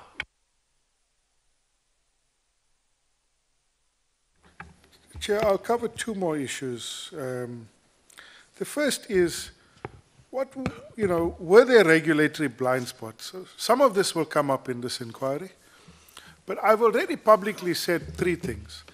The first lesson, let me preface this with the following, Chair. We do not have a legal framework that does not allow banks to fail. Right? Let me repeat that. In our legal framework, banks are allowed to fail. Our job is to protect depositors and to protect the financial system. Right? That's our legal basis. That's the legal mandate. If we had a framework that does not allow banks to fail, we will have a significant moral hazard problem. We will have banks doing things that are too risky because they can get away with it. In fact, I addressed the international banking the IBF on Monday night, the International Banking Federation, the group of international banks in South Africa. And a person from a state-owned Indian bank came to me and says, why do you guys close VBS down? You know, in India, we never close banks down. They can do anything. But if it's a state-owned bank, it never gets closed down. I said, that's precisely the problem. If you have a legal framework that you do not allow banks to fail, you will have a significant moral hazard problem where banks misbehave and take risks that are not warranted. Our legal framework does allow banks to fail. Our job is to protect the deposits and to ensure financial stability at a systemic level. The incoming deposit insurance legislation will go a long way in reducing the welfare burden. As we've pointed out, it won't get rid of the welfare burden, but it will significantly reduce the welfare burden. So that the first lesson is that in hindsight, we relied too heavily on the auditors. Right? Now, that's a very significant issue for South Africa. We often rely on auditors' financial statements, on things that are signed off by auditors. In hindsight, we should have been more circumspect. We should have maybe been a bit more inquiring. Right? I mean, why should you just trust something if an auditor signs it? this is new for South Africa, and I think we've got to figure out how we deal with that. Large banks have got joint audits, but we do not want to impose joint audit requirements on small banks because the costs will kill them. There are about 8 or 10 small banks in South Africa. If I impose joint audit requirements on them, we'll wipe out their profits. Right? We'll reduce the likelihood of them succeeding. So that's the first lesson. There does need to be a degree of verification stroke validation of the work that comes out from the auditors. Chair, the second lesson is that this was a mutual bank supervised in terms of the Mutual Banks Act. The Mutual Banks Act is designed to be a light regulatory framework. It's designed to be a community-based bank. Right? If we had the legal powers to force them to convert to a commercial banking license because we think they got too big, we would have used it, but we don't have those legal powers. Right? We have repeatedly said that we tried to get VBS to convert to a commercial banking license. Ironically, they would have been able to accept municipal deposits if they did, but they were reluctant to. On the Friday before we put them onto curatorship, they actually did apply for a commercial banking license. It was a bit late. Right? They were reluctant to do for obvious reasons. It is more intrusive, much more intrusive. The Mutual Banks Act is designed, as you said, for a community-based model of banking that is lighter in the regulatory framework. Right? So here we have an interesting public policy dilemma. If you want more mutual banks that have a relatively light regulatory framework, you have to accept that sometimes some of them are going to fail. If you want mutual banks that you don't want to fail, then we're going to have a regulatory framework that raises the barrier to entry significantly and raises the regulatory cost significantly. It's a public policy matter, as you said. It's not a matter in the text of the law. Right? And we are more than happy to engage on that particular issue. Chair, there was a question on the creditor hierarchy. So shareholders in a bank failure tend to lose everything. In African banks, shareholders lost 99.7% of their money. Creditors lose in the second instance. So for example, in VBS's case, the shareholders would have lost 100% of their money. The PIC was a creditor. They lent 350 million to them. They will lose all of that. Depositors are next up in the hierarchy, and we attempt to protect depositors, but we have that 100,000 rand cap. And you raised the issue of staff. It is true, and it is in the public domain, that the curator has already begun the process of staff retrenchments. Right? The problem is that this bank has got no money. It can't sustain itself. Right? We have a staff complement of over 100. The income that's coming into the bank is 4 or 5 million a month. And the costs of the staff plus the IT costs, the system costs, the rental costs exceed that. And so it was just not sustainable. And so in the process of curatorship, we have had to reduce the size of the bank and the operations of the bank. Right? Under liquidation, there is a probability that the bank may be saved. A company can be saved from liquidation. Somebody puts up the cash, you can buy the bank. Right? It is not to say that there's no chance of saving the bank. However, our advice, if Advocate Mutau has got R1 billion lying around, why would he want to start from minus 372 million if he's going to start a new bank? Why doesn't he start from zero? Right? And so if there are people out there who have the money to invest in the bank, please, we will welcome a mutual bank application. We want a mutual bank application from people in that community to serve that community. We've received a mutual bank application from a company called Young Women in Business Network, and we're in the process of evaluating it. We issued a mutual bank license to Bank Zero. We issued a cooperative financial institutions license to Zikamiso Financial Services. We issued something called a SACCO. It's like a workplace-based cooperative for employees in an industrial company in Midrand. It's the first of its kind, and they're using entirely a digital-based platform. They take deposits from workers and they give workers loans. We license them. Right? So in the last 3 years, we have done more for financial inclusion to diversify the financial sector than in the previous 15. I fully accept that it's not enough. I fully accept that it's not enough. I also fully accept your premise that the collapse of VBS is a setback for transformation in the financial sector. But we must continue. We must continue to force transformation in the financial sector. We genuinely tried to save VBS. Right? We genuinely tried. In fact, in African Bank, we put money into African Bank, the public will not lose a cent of that money. Right? Taxpayers are not in the hawk for 1 cent in African Bank. But I can assure you taxpayers are going to lose money in VBS because the money that we put in to cover the deposits will not be recovered.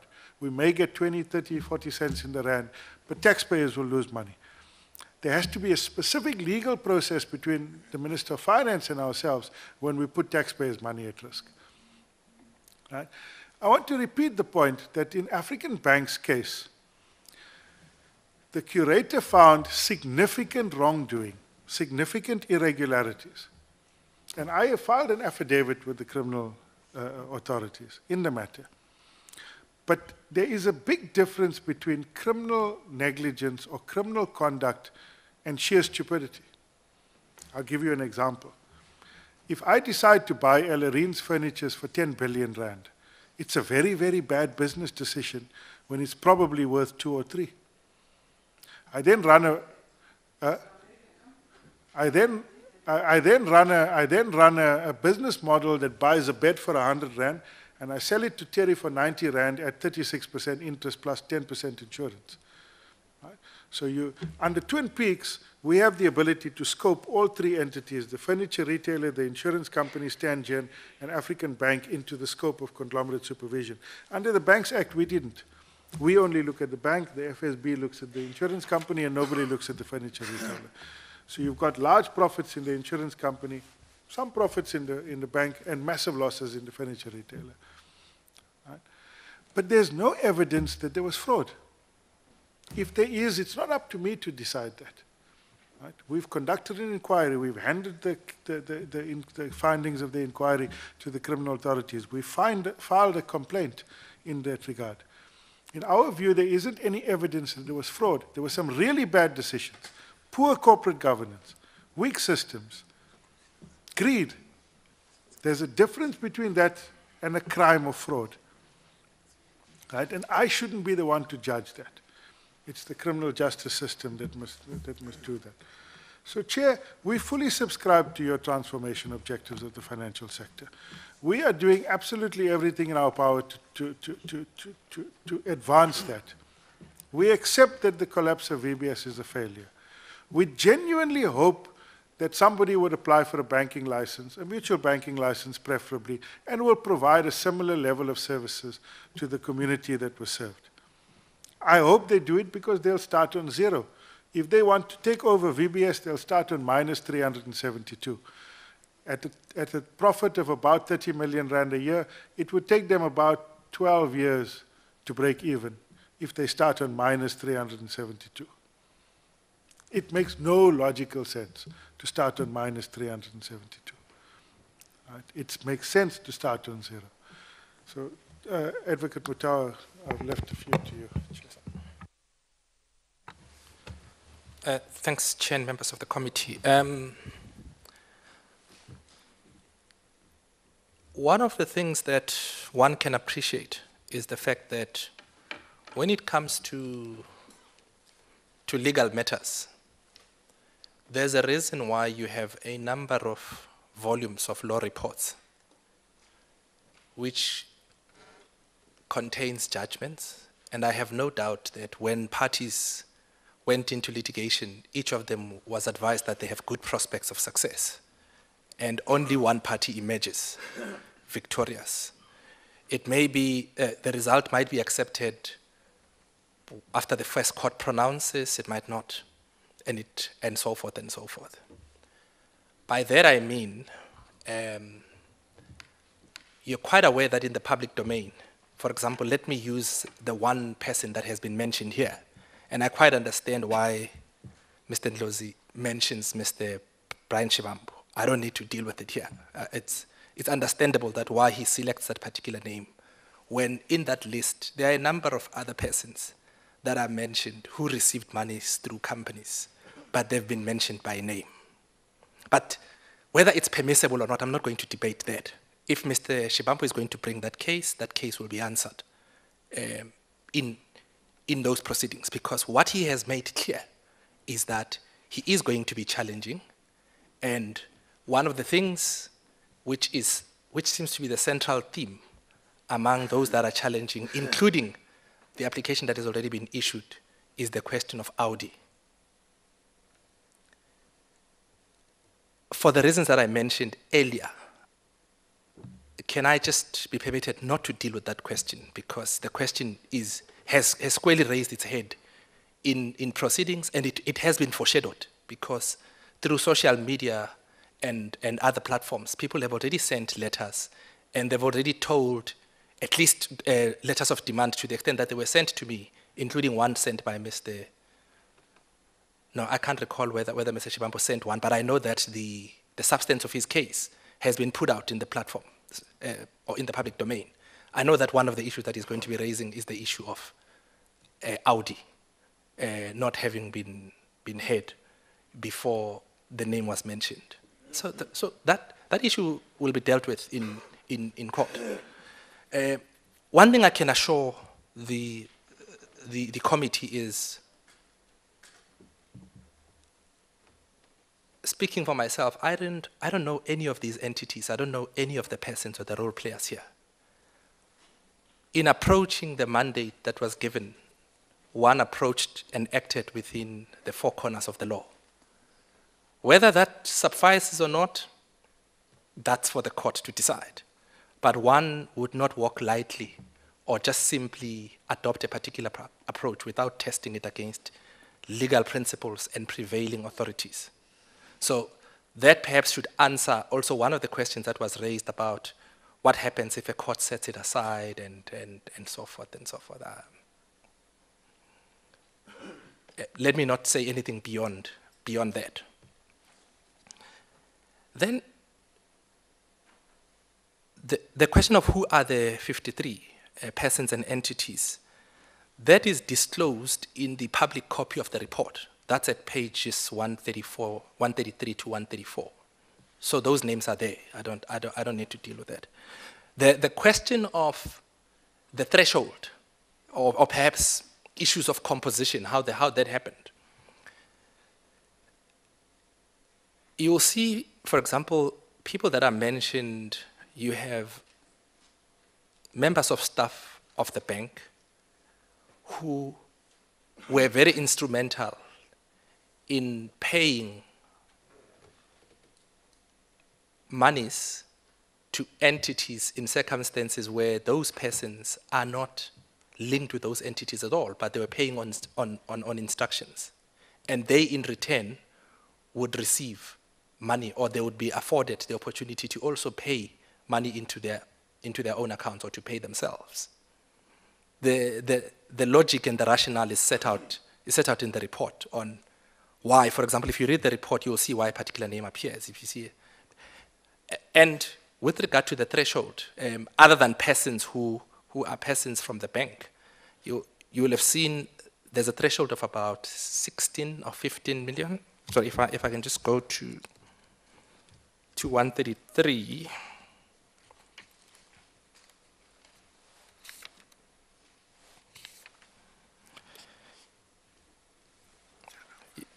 Yeah, no, it's less. So you will see, Chair, on page 134, there are persons that are mentioned there who are linked with Vele, Inshore, and so forth, and from the report it's explained how they link up to the transactions. For example, in the very purchase of the shareholding through a fictitious deposit and so forth. So those links to those persons are mentioned, and you'll see persons who were not part of the bank but would set up the entities into whose accounts fictitious deposits were made. So there is some thinking in the selection of those names. And if in court there's going to be a challenge about why did you choose me, and if that's a ground of review, or why did you name me by name, instead of my company. And if they believe that's a ground of review, let them put it up.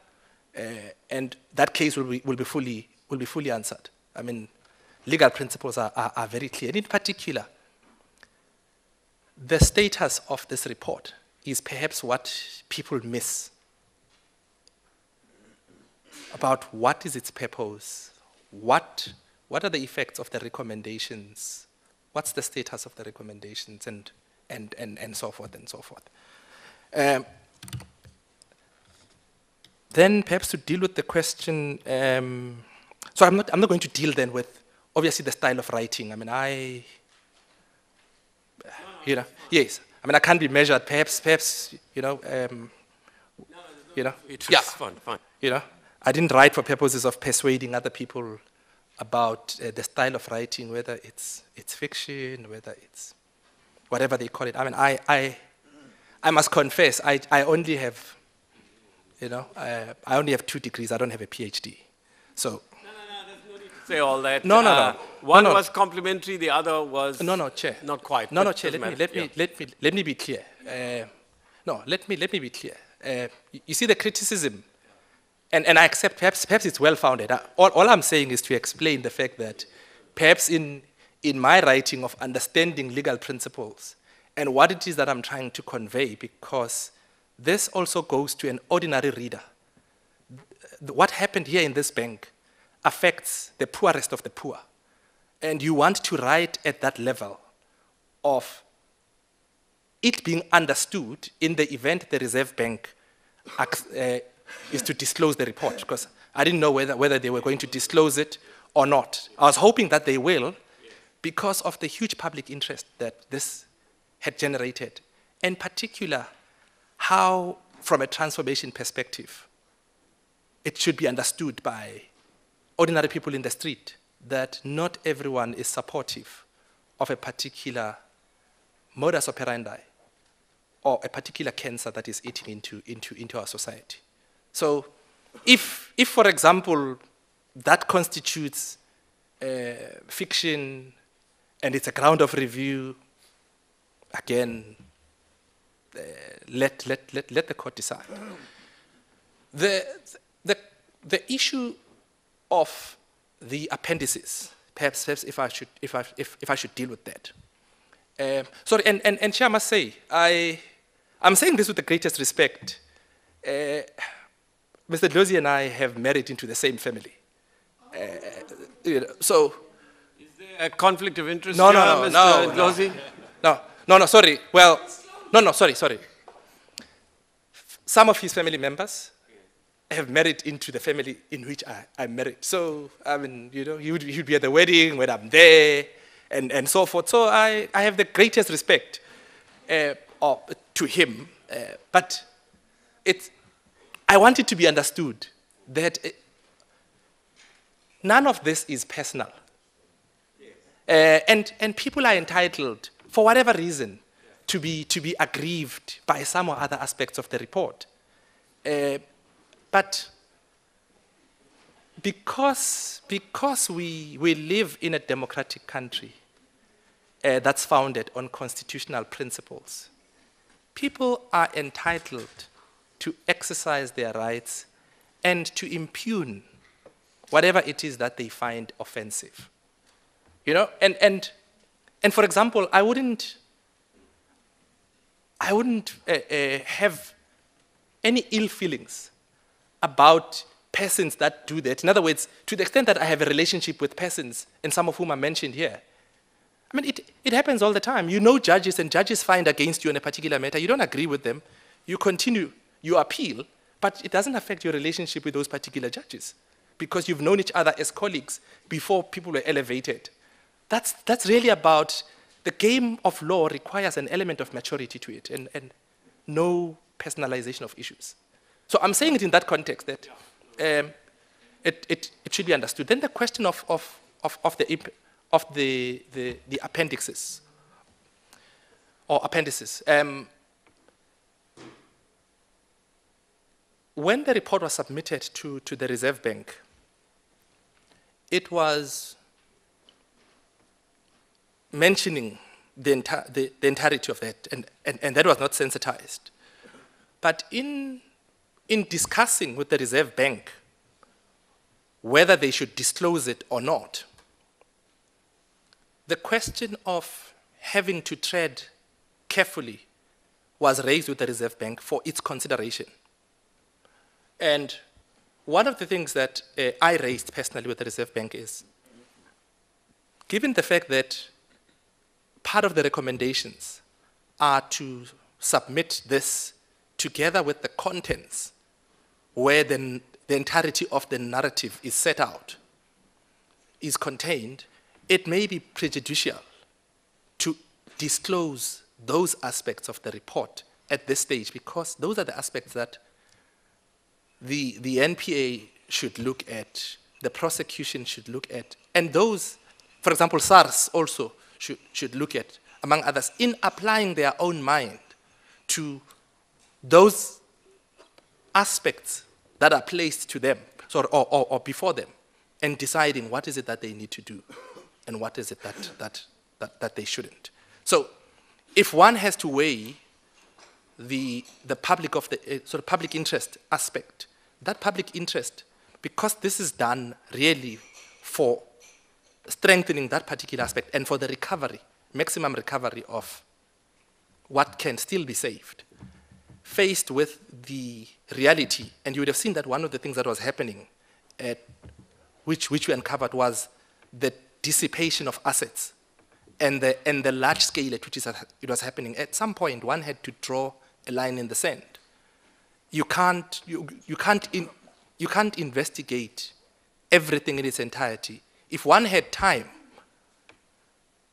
I mean, this would have occupied a person for the next 3 years exclusively without doing other aspects. But in that process, you lose or you maximize the risk of recovering less and less, because the longer you go on with your investigation, the better the opportunity to dissipate the assets.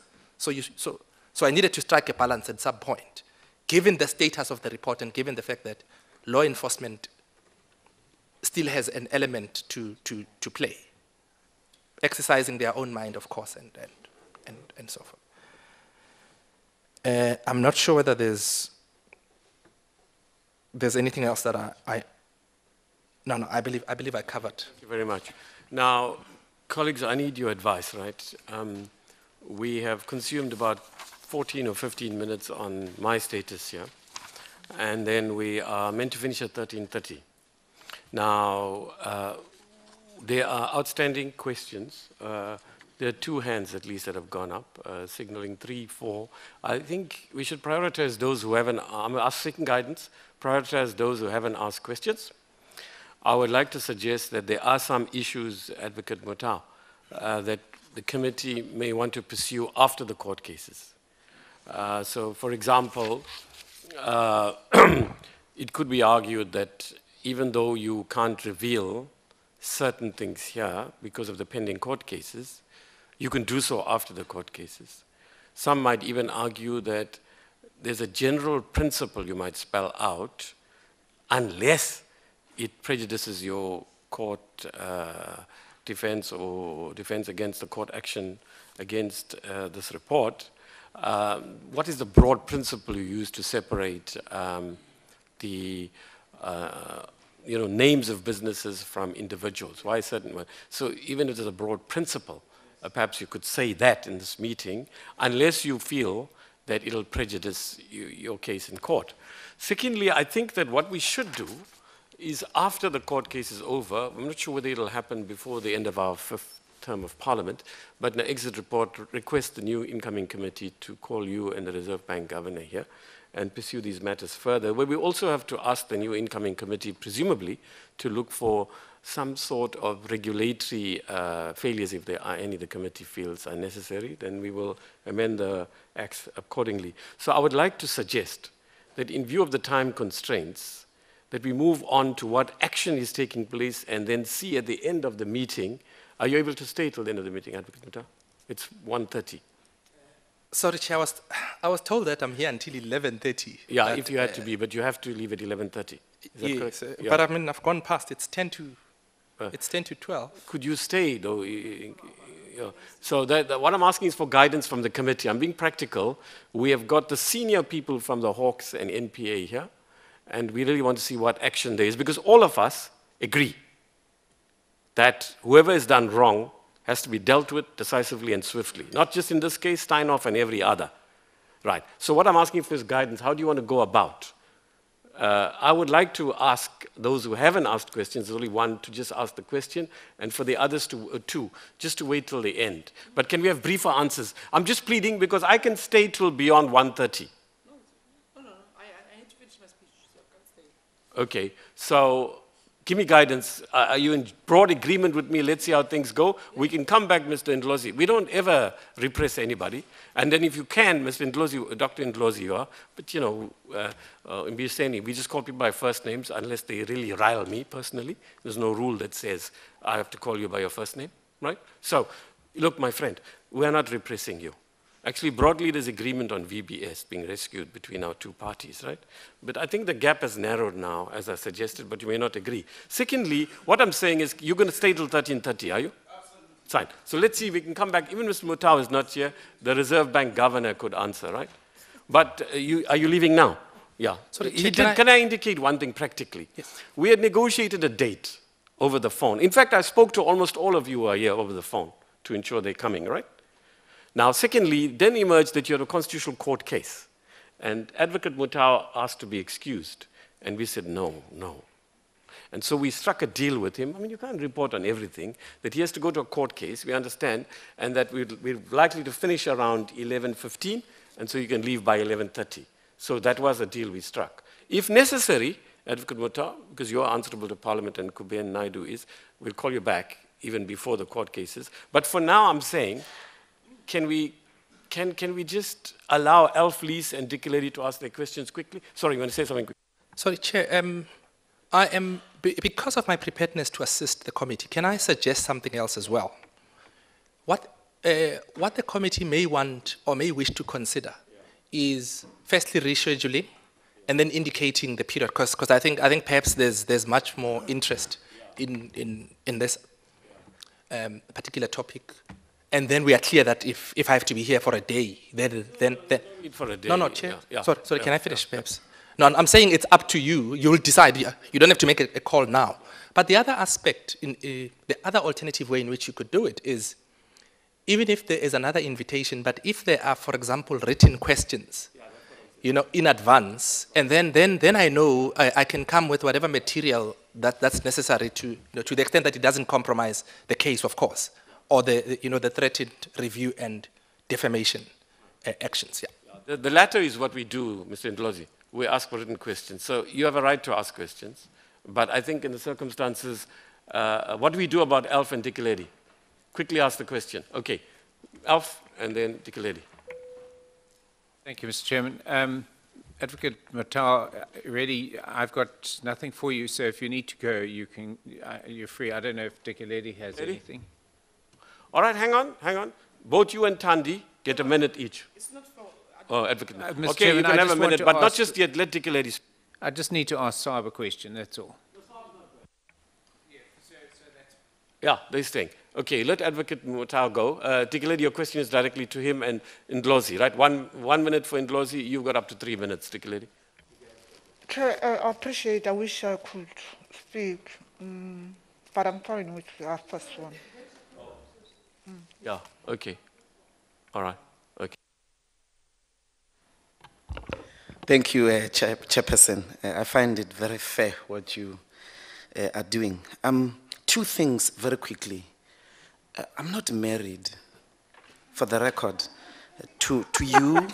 Why? Or to anyone in your Can family. you give us a written answer? We met at Black Coffee's wedding, and I'm not married or anyone in my family married to Black Coffee's family. That's where we met. I don't remember any other thing. I'll give my grandmother a call outside. She told me she's watching to clarify those distant claims. That's number one. Number two, I think you're dishonest in your responses. It's a provocation. The poor know how to read. To say poor does not mean illiterate. So when you say, I'm preparing a report for the poor, so I'm pitching it at the poor level, The poor listen to constitutional court judgments all the time. The principle, on what legal basis would you put a person's name in a report implicating them as a looter before giving them the right to speak with you? That's what you did. And stop hiding behind it's not true that it will compromise court cases. What are the legal grounds? Discuss with us, at least jurisprudentially. What grounds are there? The act that empowered you to embark on this exercise requires you to speak to people. And so because we don't have time, no, but Mr. Ndlozi, you asked that question before. Okay, yeah, right. the final one. Yeah. Did you meet any individuals to discuss the report before its release? For an example, Mr. Pravin Gordhan. Did you meet him to discuss the report? Or anyone in the Treasury, for an example, Momo? Did you meet them before you released the report? We get the drift. And if so, if you did, what were the bases and what were the discussions? Please answer very honorably. No, he will. There's no need to say that. He's an advocate. It's rude, actually, in my view. But anyway, go ahead. Yeah, no. But the thing is that also to accuse somebody of being dishonest is also inappropriate. But advocate, take it in your stride. Chair, my apologies. I'm not accusing anyone. Yeah, please, for the record. Do you think it's dishonest? Is No, not to say you are I'm dishonest. free to emphasize, to place I'm an free also emphasis. to chair. That's my job. Yeah, but don't say I've accused anyone. Fine. Okay, you Yeah, haven't I've not him. accused anyone. Right, let's move on. Fine. Advocate Matau? Fine. Okay, Chair. I was saying what I was saying, not necessarily because I needed to put, let me call him my brother, to the proof. I'll deal with him now. I'll remind him which wedding we were at. I was DJing even. Perhaps he... Where are you wearing your bow tie? Black coffee. Well, let me just clear it. Vosindlovu in the Val got married to your sister. The person who was DJing when you were there with your wife. That was myself. But anyway, let's just leave that issue. On, yeah. Yeah. So let's just... He's getting old, so he has memory lapses, right? Yeah, no, it's fine, Chair. Like the music. Yeah. Like the music says more. Yeah, well, but anyway, just to come back to, yeah, look, just to come back to this issue. We are dealing with very serious issues here. It's not really an issue where one would tread lightly. There is the question of dignity. There is the question of people's reputations, and including entities that transact within the business environment. So this is a very serious issue. I mean, I just needed to let that issue first pass. We're dealing with a very serious issue here, and like I indicated, like with any judgment, let me not focus on the report. Like with any judgment, there was a time in our life where people in our country, or some people in our country, were even saying, although the Constitutional Court is the highest court, but what about minority judgments? I mean, flawed as that question was within the jurisprudential space. But people still had misgivings because other people say, but ultimately these issues are decided by human beings, and if they were sitting in a court below, their decisions would have been appealable. But the only reason why they're not appealable is because they are the last court in the land. But it doesn't mean that some people accept the correctness of the reasoning and the logic. I have no qualms with the views that are expressed by people on the report, and they don't accept this, and they had certain expectations that things will happen, and they'll happen in a particular way.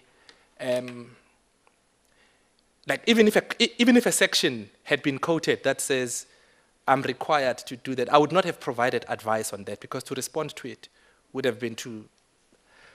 Those issues have squarely arisen, and they have been threatened. One of the, and again I emphasize, one of the very issues that Mr. Brian Chibambu has raised, and I'm raising it because that's the context in which Mr. Ndlozi has said he's raising his question, is that he has said, and that's in the public domain, that he's got a gripe about the fact that he was not called. I now know that perhaps one of the grounds is going to be that you mentioned me by name instead of my company. The committee said there will be an inquiry, a fuller inquiry that's going to be undertaken.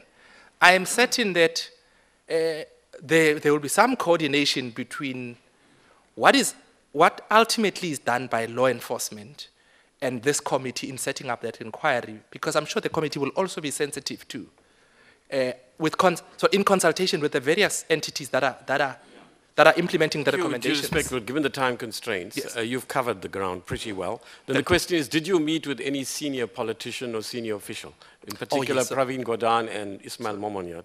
I could ask him why he's mentioning their names alone, but we'll leave that for now. Yeah. Chair, I did not meet with Praveen Gordhan to discuss the report or anything. I haven't met or seen him in quite a while. The slides indicate that there are periodical reports that were given, and there would be presentations or reporting to the sub on where things are, how far the investigation has gone. National Treasury, among other stakeholders, would be there. I know that either there's a meeting where Mr. Momo was there, perhaps one or two. The DG of Treasury would have been there, because what they were discussing, and the curator was there, because what they were discussing at the time is whether there should be intervention. If so, should the guarantee be triggered, and so forth. So, like we are here now. Like we are here now. Sorry, sorry, Chair. Sorry, Chair. Let me clarify, because I'm not sure where this is going to go. If the question is, did I ever discuss this question of VBS to the members of the committee in the presence of the NPA, who are waiting in the meeting to have their own slot and to discuss? If it's asked in that sense, yes. But if the question is whether did I meet with either Mr. Praveen Gordhan, Minister Gordhan, or Mr. Momo in a meeting where the topic between us and them is the VBS report, no, not in that sense. But in this sense, like now, if in this sense, yes. In other words, you're saying that neither Praveen Gordhan nor Ismail Momonyat influenced your report in any way, and certainly not the recommendation. No, they could never Good. have. Okay, can we move on? The advocate is an advocate. He knows that if he misrepresents what happened, he's not only subject to Parliament's scrutiny, not scrutiny, action, but also you're an advocate. You'll be hauled before your... Yeah, that's right. Okay, can we just move on now to say, look, firstly, it's, as a chairperson, I'm speaking for myself, I take it that some or most of the people will agree, Advocate Mutau, you've responded with considerable grace, actually, and actually gracefully and just graciously to questions. At this stage, we will mull over how to take it forward and whether we need you back and when. Certainly we'll need you back, but the question is when, whether now or after the thing. Yeah. And if they are, no, that we will discuss at the end. Okay, having said that, yeah. Did you want to say something, Nati, very quickly? No, I'm fine. I stand down, Chair. Thanks. Thank you. Move on then to Treasury. Finishing at 13:30, yes. Mr. Chairman, I don't have to say. You can walk out. Okay, can we move on then? Yes, you can go. Sorry, Mr. Chairman. My question to Reserve Bank, yes? To ask your question to Reserve Bank. Yeah, go ahead. Of course, yes. Thank you, Mr. Chairman. Cuban, you know, hindsight is not quite a perfect science, but it's certainly a lot easier than trying to foresee the future. And so my question is not intended to be in any way malicious in a sense, but you entered into some sort of arrangement to try and recover money from municipalities with VBS Bank, and then they didn't adhere to that arrangement. So would you not, how did you monitor how the arrangement was going? I mean, did you just walk away from it, or was there close monitoring? I mean, you would presumably at that stage thought you were dealing with honorable people and expect them to adhere to the arrangement, but that may be a lesson there. The other one is if the liquidation is granted, as I understand liquidations, then there's a call on all assets, or all assets are liquidated. And that would, in this case, include loans granted to third parties. So if that is the case, and that third party is not able to pay the money back on demand, and the collateral held cannot be sold to recover that money, what would the consequences be then? What action could be taken to recover the money? Aye. Chair, for a bank, we have something called BA returns, and there's literally hundreds of them. Some are daily, liquidity reports, for example. Some are weekly, some are monthly, some are quarterly, some are annually. You know, I don't know all the numbers, but the sort of BA 900 returns are public, some are not public, some is just to us. For a mutual bank, they're called DI returns, and they're actually much less frequent and much less detailed. Right? But that's our primary tool of supervision.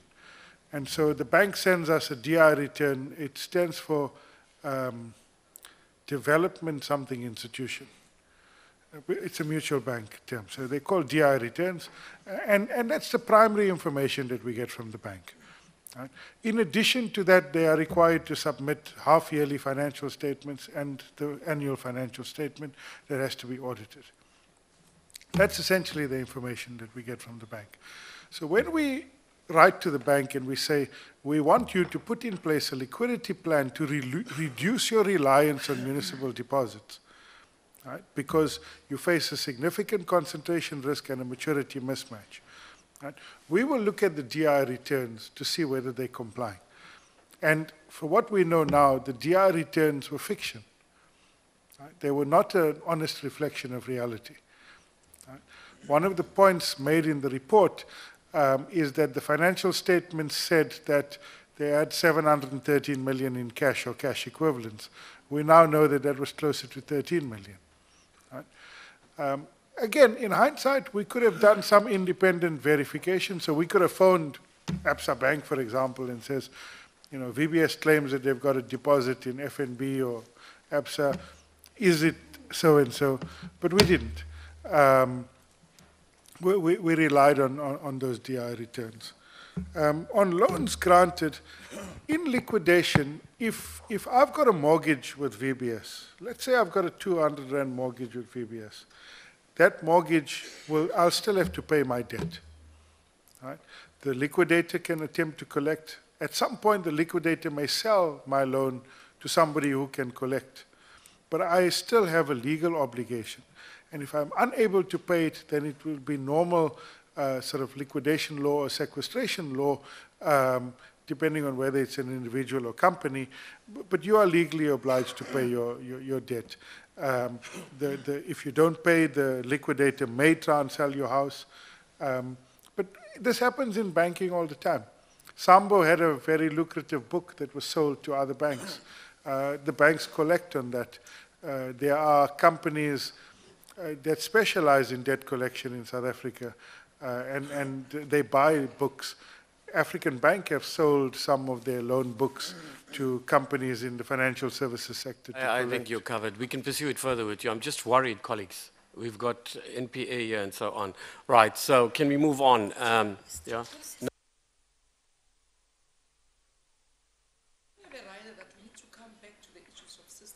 Yeah, we'll come back. Yes, Mr. Ndlozi? No, the questions I asked earlier, there's two that are not covered. Right, which are they? How much was paid to the curator? Right. And good. by who? Yeah. I asked that question. Yeah, fine. And then, with your indulgence, Chairperson, one... No, it won't be fair because that... Ndlozi, we have to be fair to everybody. I've got 9 questions. I'm not asking them. Do you want to come and see them? I agree you are guiding us, so that's fine. No, you can put it in writing, my friend. No problem. Right. Because I know what's going to happen. Everybody else is going to put their hands up. We're being fair to everybody, and I'm denying myself as well. So here it is. He's right. He asked you a question you didn't answer. My apologies, sir. Firstly, the curatorship is for the account of the bank. Right? The cost of curatorship is for the account of the bank. In law, we could have even said that the cost of the investigation is for the account of the bank. But because the bank doesn't have much money, the Reserve Bank has paid for the investigation. How much was it? I can't say that definitively. When we've completed the process and all the accounts, we will provide a report. On the curatorship, I can say, Chair, is that in the early months, the first 3 or 4 months, the costs range between 3 and 3.5 million a month. The costs have come down to about 1.5 to 2 million a month since the depositors have been repaid. Right? This is for the account of the bank. This covers the curator, all the forensic staff that is employed, all the IT specialists that is employed, all the accounting staff to restate the accounts, debt collection entities, all of that. That's the approach. Will you do it in writing? We'll give it to Mr. Ndlozi, but obviously Mr. Shivambu will get it in automatic, what the secretary send out to the members, right? But we'll also give it to you in fairness. If you're in the committee, you're entitled, you're representing your party. Good. Shall we then move on to Treasury? Treasury, you've said many things already in the public domain and in this committee in different forums, right? Now, Mr. Ndlozi, you have to respect the fact that we can't cover ground we've covered, but obviously Mr. Shivambu will share with you some of those things. Or your very active researcher is here who tweets to you and whatever, right? So he can, yeah, fine. Okay, right, fine. So basically what I'm saying is that you won't be disempowered, but basically, you know what the committee's concerns are. One, could Treasury have been more proactive? There are allegations you knew well beforehand. You could have been tackling the municipalities faster, and that you had an active hand. Well, that's been covered in closing it down. Okay? Right. And I don't know why you would do that, but you've covered, you might as well speak for yourself as well. Chair, no, thank you, Chair. Chair, I think, look, for the Treasury, obviously, we don't get involved in any way with a bank and how it's run. We leave that to the Prudential Authority or the Bank Supervision Department at the time. There was the issue of municipal deposits, which, thanks to you, I think, Honorable Ismailiam, right, the questions that he posed when we were first alerted to it. Let me say, at this stage, I think I want to just comment on the report that was released. We do, just for your information, we do have access to the annexures as well. So the meeting that Advocate Matau reported to, with the SAB, we get briefings from the curator and any investigators and so on. And needless to say, I mean, the report was news to us. I mean, we didn't know what the happenings were. At the time of the curatorship, the issue was, you know, to try and save the bank, even though that's not the explicit objective as Mr. Naidu has outlined. The issue is a bank is put into curatorship to try and save it in the interest of depositors. And then obviously you see what the issues are, and that's what the curatorship and forensic investigation have done. And Chair, you are right. The point is, at the moment the scope is around the bank. It's not a full investigation on every regulator, what they've done, etc. Now, since we've got the report, Chair, I mean, we've been looking at it. We've interacted with the investigators thereafter. to try and see how do you take this forward, because the Matau report only deals with, it says, refer this to the prosecuting authorities, there's an issue on KPMG, etc., and the SAB has done those things. So when I look at the report, I say there's clear issues of non-compliance with the PFMA. So that could be, are there with regard to the Free State Development Corporation, is there with regard to PRASA, there's allegations on the PIC, may not be PFMA related by and large. And then similarly, there's a whole lot of municipalities that are named. And what we've done is we've said to the investigators, you know, the report is fine, it's giving it in general terms. The question is, what more can we do now that we have that information? So firstly, to check for those compliance. There are different authorities responsible, and bear in mind, if it's a municipality, National Treasury has some direct roles, but provincial treasuries have other roles.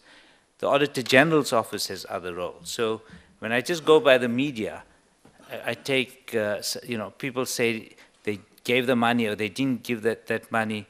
My view is that between the Treasury and the AG's office, we can certainly ask for bank account details from authorities and do our own checks and balances. That whether we have the capacity is another issue.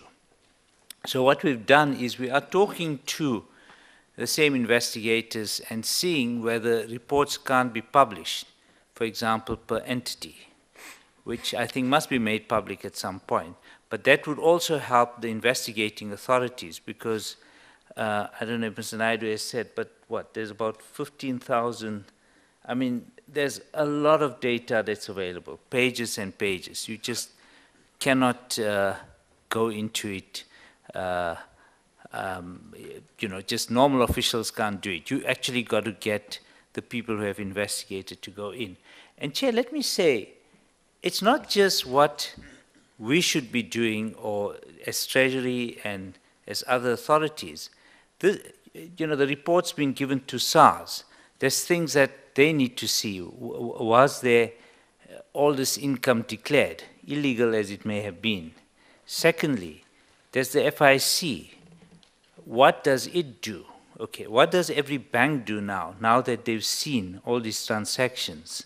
Because these are now, they've been named, and certainly in terms of the FICA amendments, they need to be looked at, and even before the amendments, so it's got nothing to do with the amendments. But the harder question is, let's take the FIC. Did they get suspicious transaction records in all this time? If they got it, did they alert the banking regulator? Okay, are our authorities talking to each other? Okay, now this is all confidential, so we still don't get it. Now, though we made amendments, I think we should have gone much further to ensure that we at least get real reports that, you know, has SARS been doing its work? Has the FIC been doing its work? Now, I'm just taking those as examples. I mean, we'll hear from the Hawks and so on, but within the Treasury family, IRBA is here to give a report. The auditors clearly played a role. The point is, now that we know, they can act. But the point is, was there any hint, or should we have known, should we have had preventative mechanisms or control systems that should have provided some information sooner, okay? Even with regard to the issue of municipal deposits, from the discussions that we've had with the investigators, they've used words like the pace of municipal deposits increase and the bribes were higher, okay, after the Treasury's directive, okay. So we've asked them, because if you look at the general report, it doesn't give you that info. We would like to know the dates on which municipal deposits were made. So we can then track what happened before the directive, what happened after the directive, okay. And clearly, you know, what were our mechanisms even after we knew to try and prevent the illegality? I did say before that when we did become aware, and I'm not going to go into the dates, I've asked that we really get a full timeline now that we have this report to update the timeline, because we want to see for ourselves what were the weaknesses. And let me say, these were also other sections of the Treasury who are involved with the Municipal Finance Management Act. They don't generally deal with banking. And if you see the law, providing the information is often on the bank accounts that you have. It's through the provincial treasury or to the Auditor General. But if it's a primary bank account, the information should be given to the Treasury because the grants are only paid into those accounts. And then there's a question of what happens after the account. So even the Auditor General, obviously for years, didn't pick this up as a problem. So I think that we need to look at, if there's going to be a look, I think we need to look at all these weaknesses. But I want to emphasize, it's one thing to deal with regulatory failures. And certainly some of the regulatory weaknesses, I believe, will be addressed because of Twin Peaks. And let me give you an example. The Banks Act, which is still there, but before Twin Peaks came into effect on the 1st of April this year, the Reserve Bank would have had almost nothing to do with value finance. That would be sitting with the previous Financial Services Board, okay? And clearly the one problem we had is, was information shared? Is there a common platform? Because, so the one person is not fit and proper to be, what's it, a director or something? COO of VBS, but can be one for value finance, okay? So clearly there were also different types of measures for fit and proper. Those are questions that we certainly are asking. And so following this, we've already got the Financial Sector Conduct Authority to be involved. Now I see Mr. Makubela is here. He'll be looking at the Popelo beneficiary funds, which is the most unfortunate. And as Mr. Naidu said, those people, widows and orphans, are not covered. And that is, I think, amongst our greatest concern, is what do you do? They're not covered by deposit insurance. And I think it's the most urgent of the problem that needs to be dealt with. And we are, I think Mr. Naidu has used a figure of over 300 million rands in that. And if you look at the report, there were lots of fictitious deposits. So because they didn't even have a deposit there, it's not even covered. Even if there were depositor insurance, retail, it wouldn't really be covered. So that's, you know, so the FSCA is here, the FSCA is here, but the issue is, let's look at value finance and so on. Chair, and I do want to make one other point, which may not be very popular to say here, but our politics also has a strong influence in what happened or what didn't happen. And I'm saying that the political climate's important. The role of officials, it may not be any illegal issues, but I'm saying there's a climate in our country, and I think the minister dealt with it in his speech, that when there wasn't compliance, do we have the power to act immediately? But even in this instance, even if we acted immediately, I did say earlier, it was damn if you do, damn if you don't. If the municipalities were told to withdraw immediately, the bank would have definitely gone bust, and it would have meant taxpayer funds come in. So it triggers another problem. So I'm saying it's the first time we were with, where there's potentially two illegalities that come in. And the point is that, how do you deal with it? In this case, there was also court action, which slowed things down. There were lots of legal issues. And let me say, these problems, well, I should be careful how I say it. If these problems are here today, we still couldn't act immediately if you just become aware that there are such deposits in a bank and that's not fully legal, because you've got to watch what's going to happen to the bank. You can stop new deposits going in, but the case of withdrawing is another issue. And when people have asked us, we've said, look, we cannot change the law. That's the law. We're not saying what you should do. We can issue a directive and say, take your money out, but just be aware there is this dilemma that comes in, which I think needs to be taken into account. So, Chair, I'll stop there. And I want to add in the last point, Chair. I do think it's important that in our entire system, the fit and proper issues come in and they strengthen. And I want to make the last point, Chair. A call I made the last time, lifestyle audits.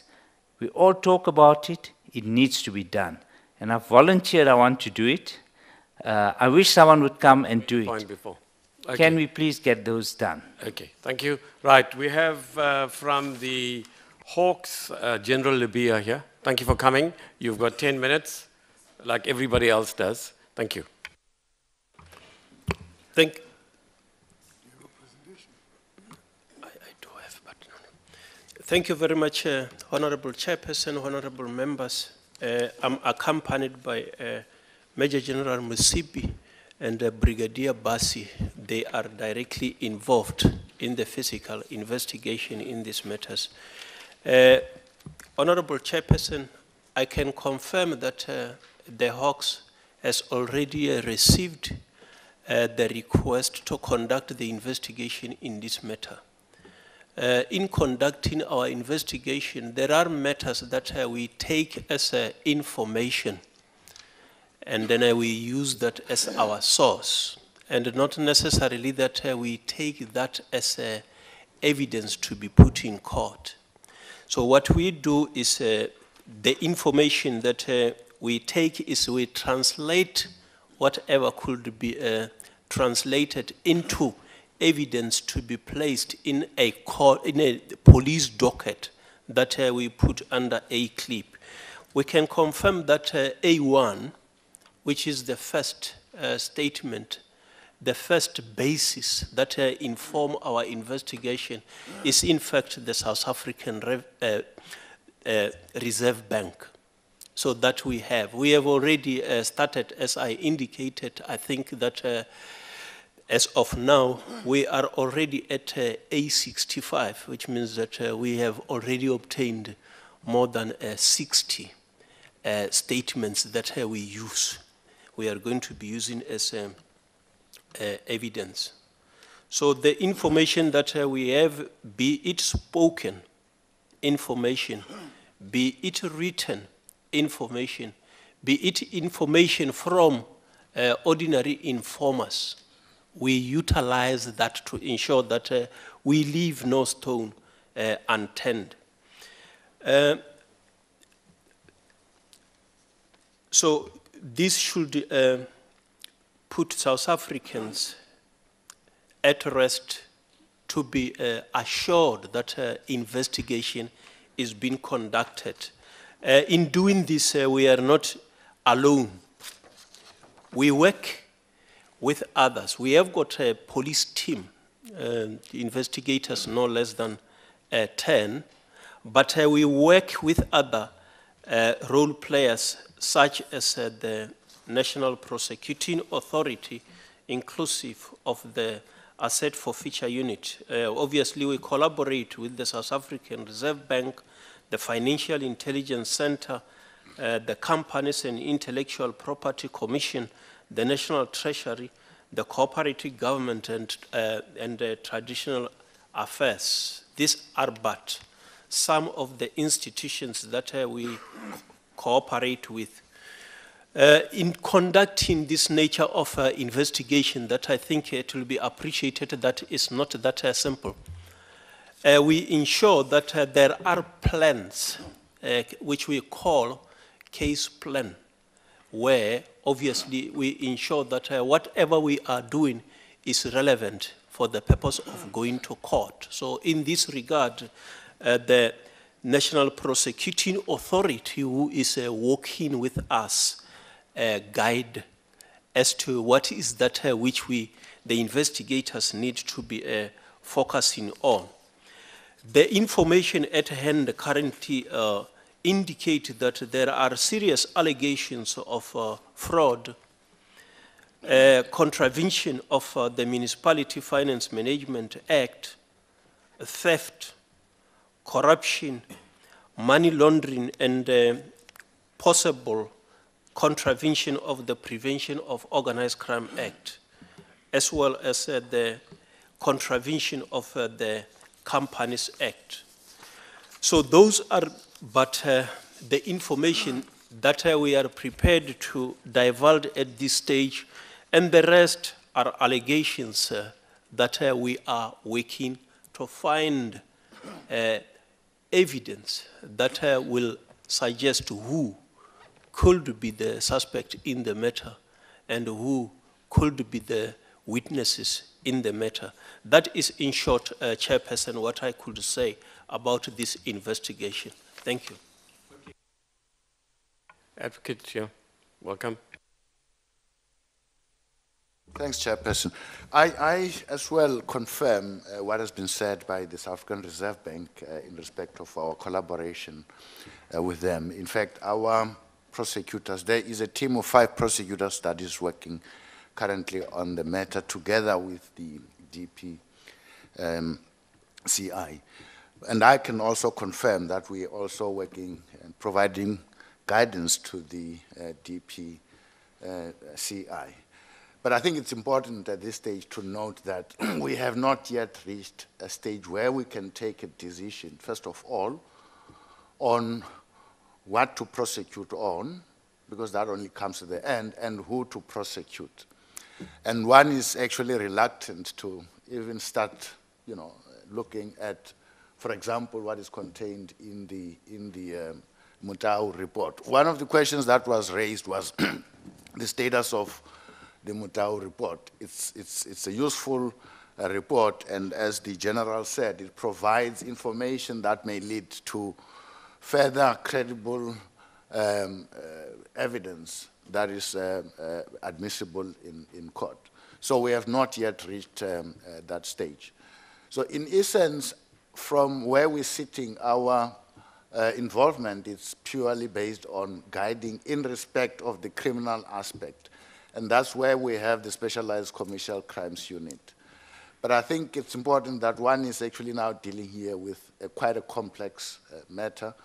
And obviously, if you look at the span of time that it has taken for these crimes to be committed, that may very well take a long time. But the important point to make is, I think there has been quite a lot of focus, for example, on the fraud and the theft, which is quite true. But the issue is actually much bigger than that from a prosecution's point of view. And we have raised this with the prosecution team, and we are currently discussing this. It's in fact racketeering at its worst.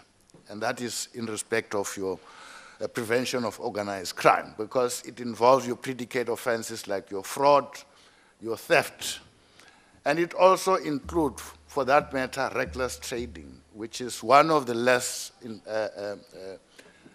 enforced crimes in South Africa.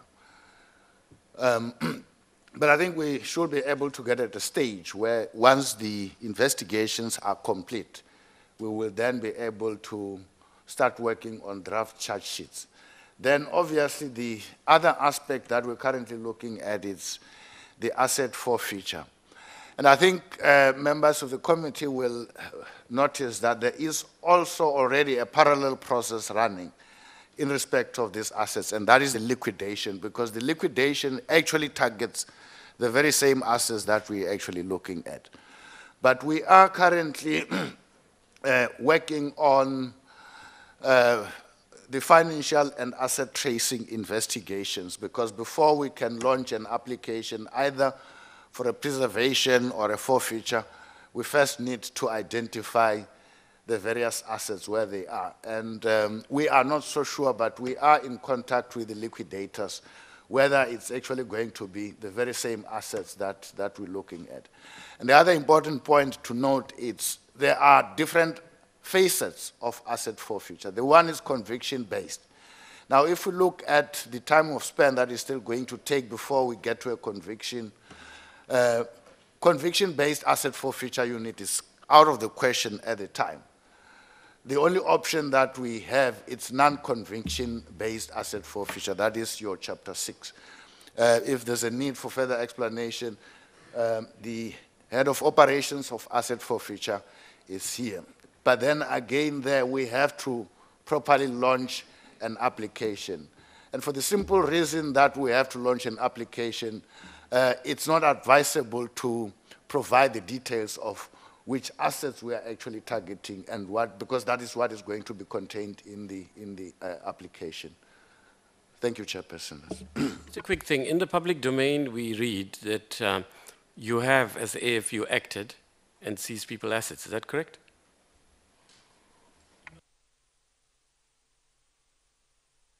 Understood. Okay, then the next then is Urba.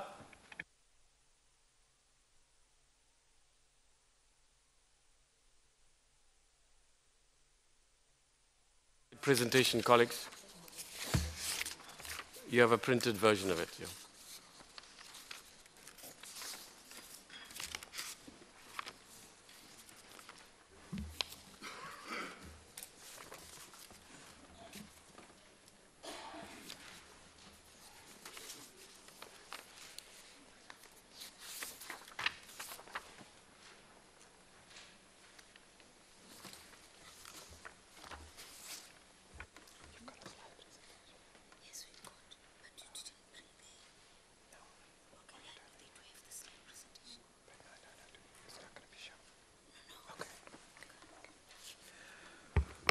Thank you, Chair.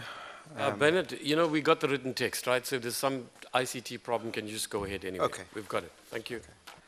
Thank you, Chair. Good afternoon, members. I have with me Ms. Janika Boshoff. She's our investigator on VBS. And I also have our Deputy Chairman of the Board, Ms. Marta Janse van Rensburg, who's accompanying us. I'm going to just talk you through the presentation. We were invited to Parliament to give you an update on the investigation into the auditors of VBS. I'd just like to remind the committee that the mandate of the RBA is only to investigate the auditors, not the clients of the auditors. So we began monitoring the VBS mutual bank developments from the time the bank was placed under curatorship by the South African Reserve Bank. Investigation commenced on 16th of April 2018 into two registered auditors, the engagement partner and another partner who both allegedly had undisclosed financial interests in the bank. Both respondents responded to the initial investigation letter. However, not all requested information has been provided by the respondents. We also opened an investigation into the internal auditor of the bank. On the 12th of October 2018, we extended the scope of our investigation to also include the engagement quality control review partner. That is the partner that looks at the quality of the files of an audit.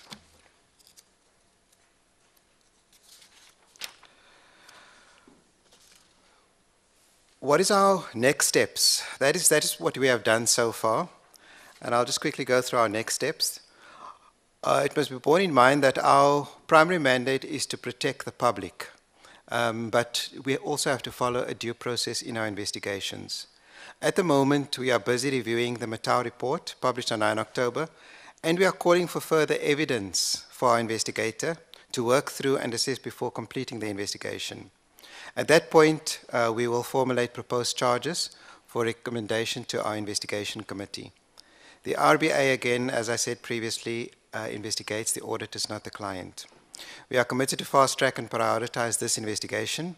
The scope of the investigation, of course, after the Matau report increased dramatically, so it is not easy for us to tell at this stage how long the investigation will take and when we will actually finish the investigation. But very importantly, the cooperation of all the parties will be required if we are going to proceed quickly with this particular investigation.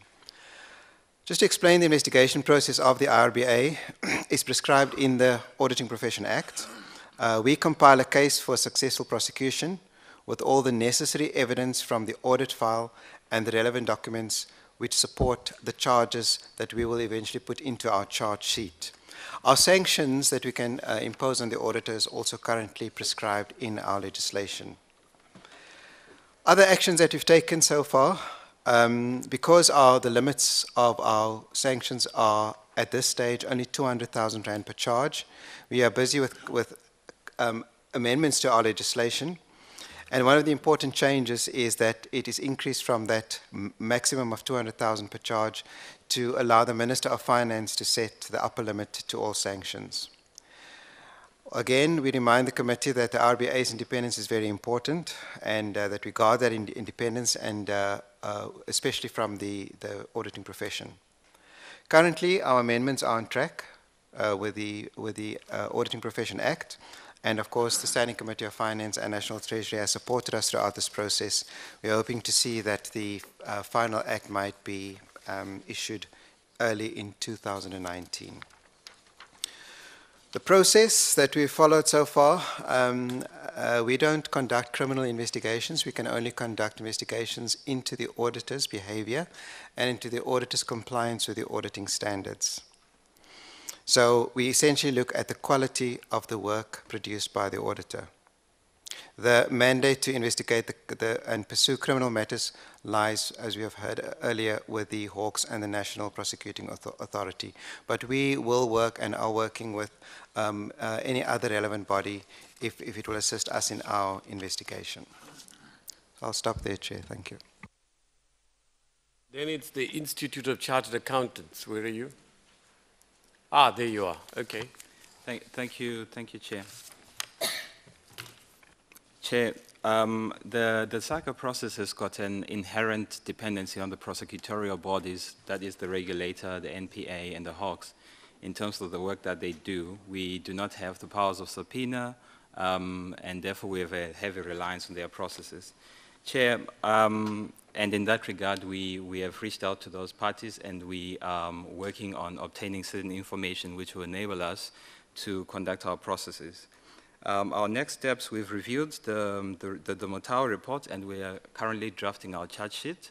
And based on that, we'll then engage with the various authorities to enable us to ask for specific information, not necessarily access to the whole 15,000 documents and that sort of thing. Secondly, Chair, on Friday, which is the 9th of November, the SACA Disciplinary Committee will be meeting to deliberate on a disciplinary matter concerning two members of SACA who are implicated in the VBS debacle. That hearing is open to the public, and we hope to finalize it on that date.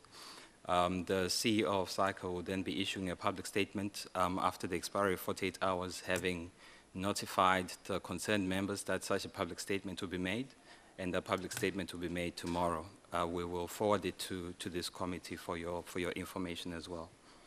Apart from that, Chair, as I said, the disciplinary committee hearing is open to the public, and you're more than welcome to attend, Chair. My CEO does extend her apologies. She's actually in New Zealand and was unable to attend this hearing, Chair. That's the gist of our report back, Chair. I did speak to the CEO. She was quite keen to come, but she indicated that she may not be able to fly back in time. And we said, send some senior person. If that's in writing, can you give us a copy for our records, please? Chair, we'll communicate it to you in writing within the next 24 hours, Chair. Okay. Then there's the Financial Sector Conduct Authority. You are here. Ah, there you are. Sure. Thanks, Chair. So, Chair, let me just quickly introduce myself. It's Olano Makwela from the Financial Sector Conduct Authority.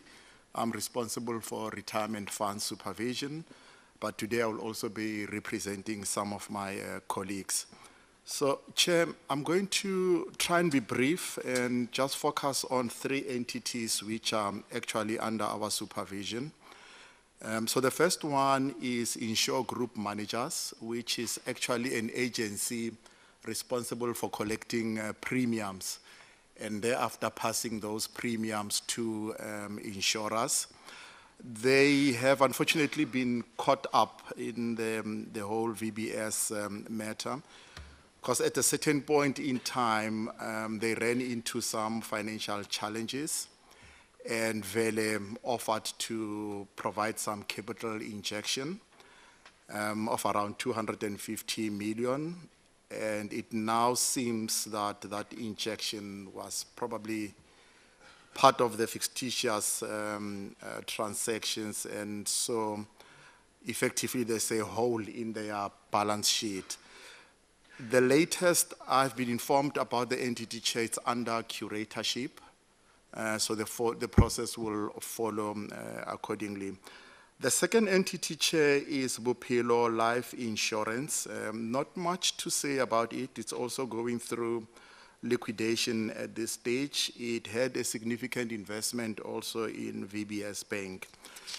Chair, let me then focus on the key entities, and I would like to group them as one entity, and that's Bophelo Beneficiary Fund and Bophelo Benefit Services. So Bophelo Beneficiary Fund is a fund meant for orphans and widows. So it receives retirement benefits and pays those out to the orphans and the widows.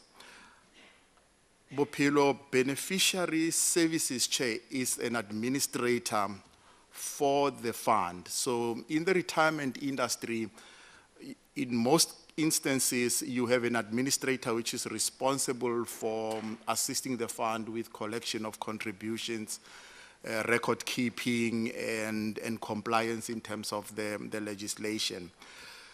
The two entities, Chair, were under Mvunonala. And unfortunately, last year, it transpired that they made some investments in some property, which transpired to be a bit problematic.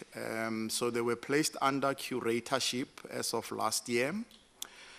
And in the process, Chair, Vele made an offer to purchase Bophelo Benefit Services and together with the Bophelo Beneficiary Fund. The transaction was supposed to have been settled by a cash deposit into VBS bank, which again, it seems was a fictitious deposit. So around 385 million seems to be missing. And this was money which was meant to be a capital injection into Bophelo Beneficiary Fund. So there is a bit of a problem there. We have been engaging with Treasury, and I understand they're in a difficult situation because both Bophelo Benefit Services and Bophelo Beneficiary Funds are not retail depositors, so they are entities. So essentially, they are in the same queue as other creditors. But because we are dealing with the most vulnerable persons in society, we have tried to see if we can engage with Treasury and see if there could be some form of assistance. It is a difficult one even for Treasury because it will be unprecedented, Treasury providing some form of a guarantee to entities. Even though you could argue, if you do a look through, you would obviously realize that these are the most vulnerable persons in society. So what we've been doing, Chair, is to see if we can't also engage with one of the directly interested parties, and directly interested in the sense that they are the largest contributor into the Bophelo Beneficiary Fund, to see as part of their social responsibility if they could inject some capital to at least be able to pay out the monthly amounts to the various orphans and widows. There is some keenness, so we have started that discussion. And so we are pursuing different options just in case the Treasury option proves to be a bit difficult. So hopefully, Chair, that will stabilize the fund. So when we talk about numbers, essentially the fund is paying around 18 million every month to the orphans and widows. It's currently left with around 141 million. And the whole there is the 385 million which I've mentioned. So Chair, in a nutshell, that's where we are. Chair, I also thought it might be useful just to try and echo some of the points which were made by the Deputy Governor, and I know I'm probably going to be a bit unpopular and controversial. But Chair, I also do think that at times it is important to allow failure in the system, and not to say that that should necessarily be the default, but in a way, in a market system, that is how the system cleanses itself too, Chair. So by allowing certain entities to sort of fail and acknowledge, therefore, that things maybe could have done differently, better, properly, and they were not done, and maybe the models were not particularly correct, you kind of need to let the system to self-correct. And in a way, that also introduces discipline in the system. Thirdly, Chair, it also allows new entities to come in. As you also mentioned, the role of digital banking, which could actually start addressing some of the financial inclusion issues. So, Chair, failure is not necessarily always a bad thing. It's something we can learn from. But of course, if it's a failure of a bank, it then does raise certain sensitive issues. And I think that's the reason why you also have this implicit deposit insurance in the system. So, Chair, just to conclude, we are also reviewing the existing curatorship. So the two entities, Bophelo Benefit Services and Bophelo Beneficiary Fund, are already under curatorship.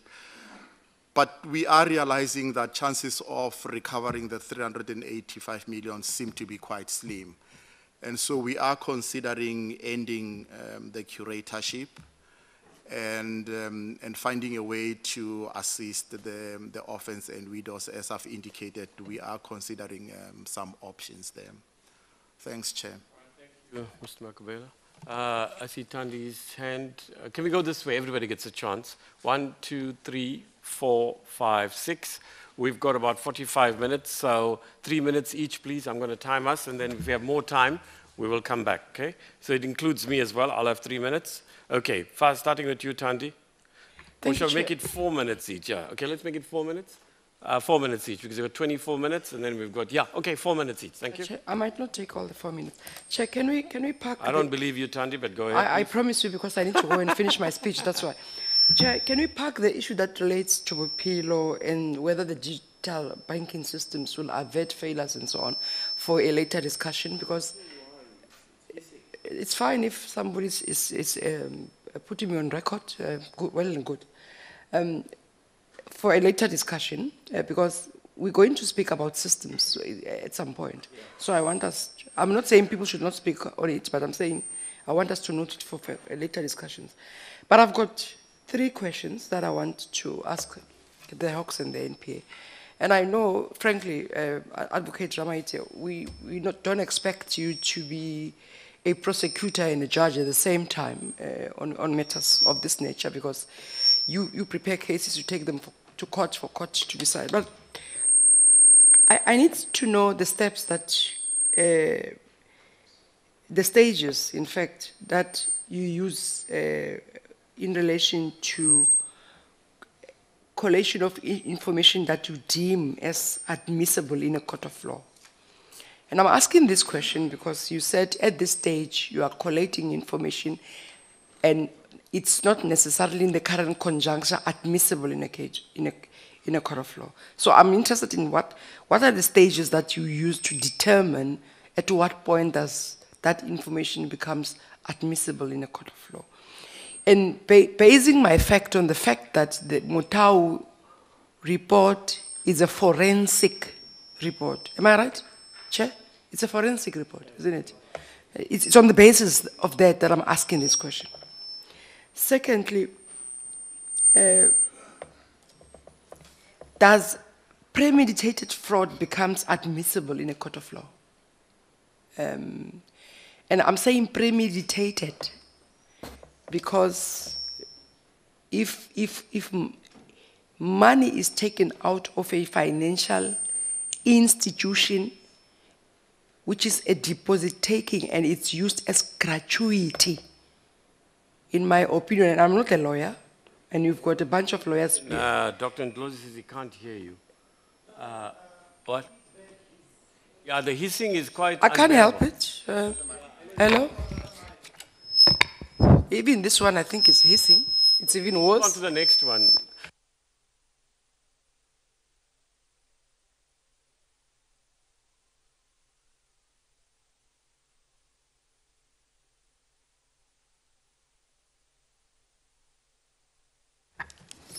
I'm not going to say it's the Hawks that are recording us.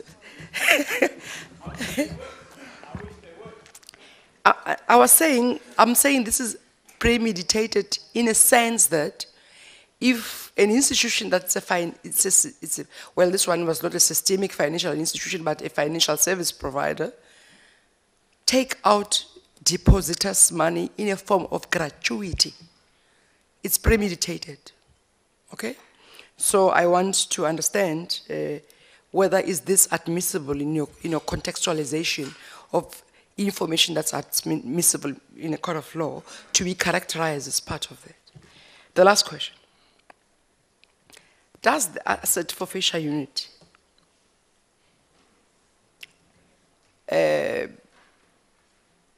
does assets forfeited by the asset forfeiture unit becomes reallocated before liquidation of an institution? And I'm going to try to characterize it.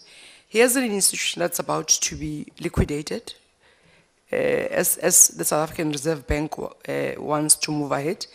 Now, it's going to trigger asset forfeiture. Stand up, please. Yeah, it's going to trigger forfeiture, whether it's conducted by institutions given power by SAB or by your good selves. Will it trigger reallocation in the immediate? And I'm asking this question because there are immediate beneficiaries that needs to benefit, the widows and so on. Can it happen in such a way that it covers that in the preliminary? Thanks. Kevin? Thank you, Chair. Chairperson, my first couple of questions are to Mr. Monomiat from National Treasury. This issue was brought to National Treasury's attention in October 2016. The Minister of Finance replied to my question in October 2016. Your directive to municipalities went out in August 2017. Why the delay, firstly? Secondly, after August 2017, after that directive went out, there was a significant spike in municipal deposits. What action did you as National Treasury take with those municipalities post-August 2017? In fact, in the case of Vembe District Municipality, I believe that deposits carried on as late as March 2018, well after the curatorship was put in place. So there's an issue here about why these municipalities were permitted to carry on depositing after the directive went out.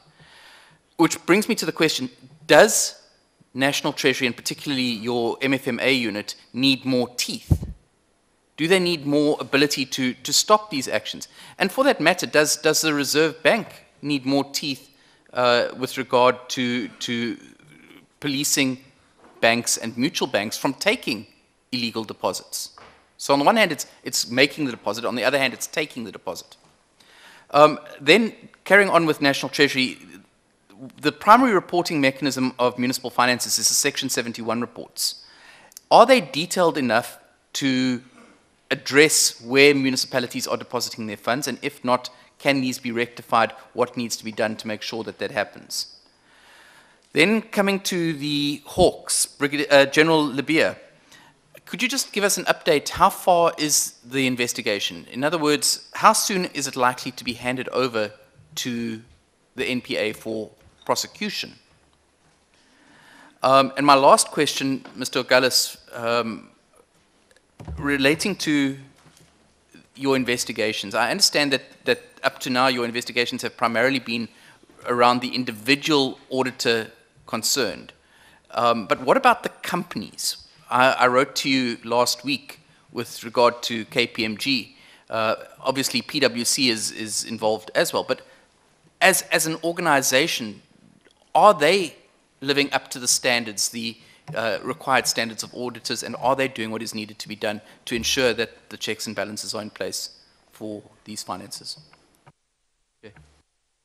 Before you speak, can I just welcome the people in the gallery? This is a committee sitting, and I hope you have a good tour of your parliament. I think they are students. You seem all dressed quite formally. Welcome. Thank you, Chairperson. I've got 3 questions. First to the Hawks, the crisp question, of course, when will the investigation be completed? When can we expect arrests to be made in this matter? That's the first question. The second question is to the NPA, and particularly the whole question of asset forfeiture. It seemed in your response when you dealt with asset forfeiture that you were referring to the assets of the bank. But what we have seen in the report is that a large number of individuals and entities received what Advocate Terry Matau called gratuitous payments.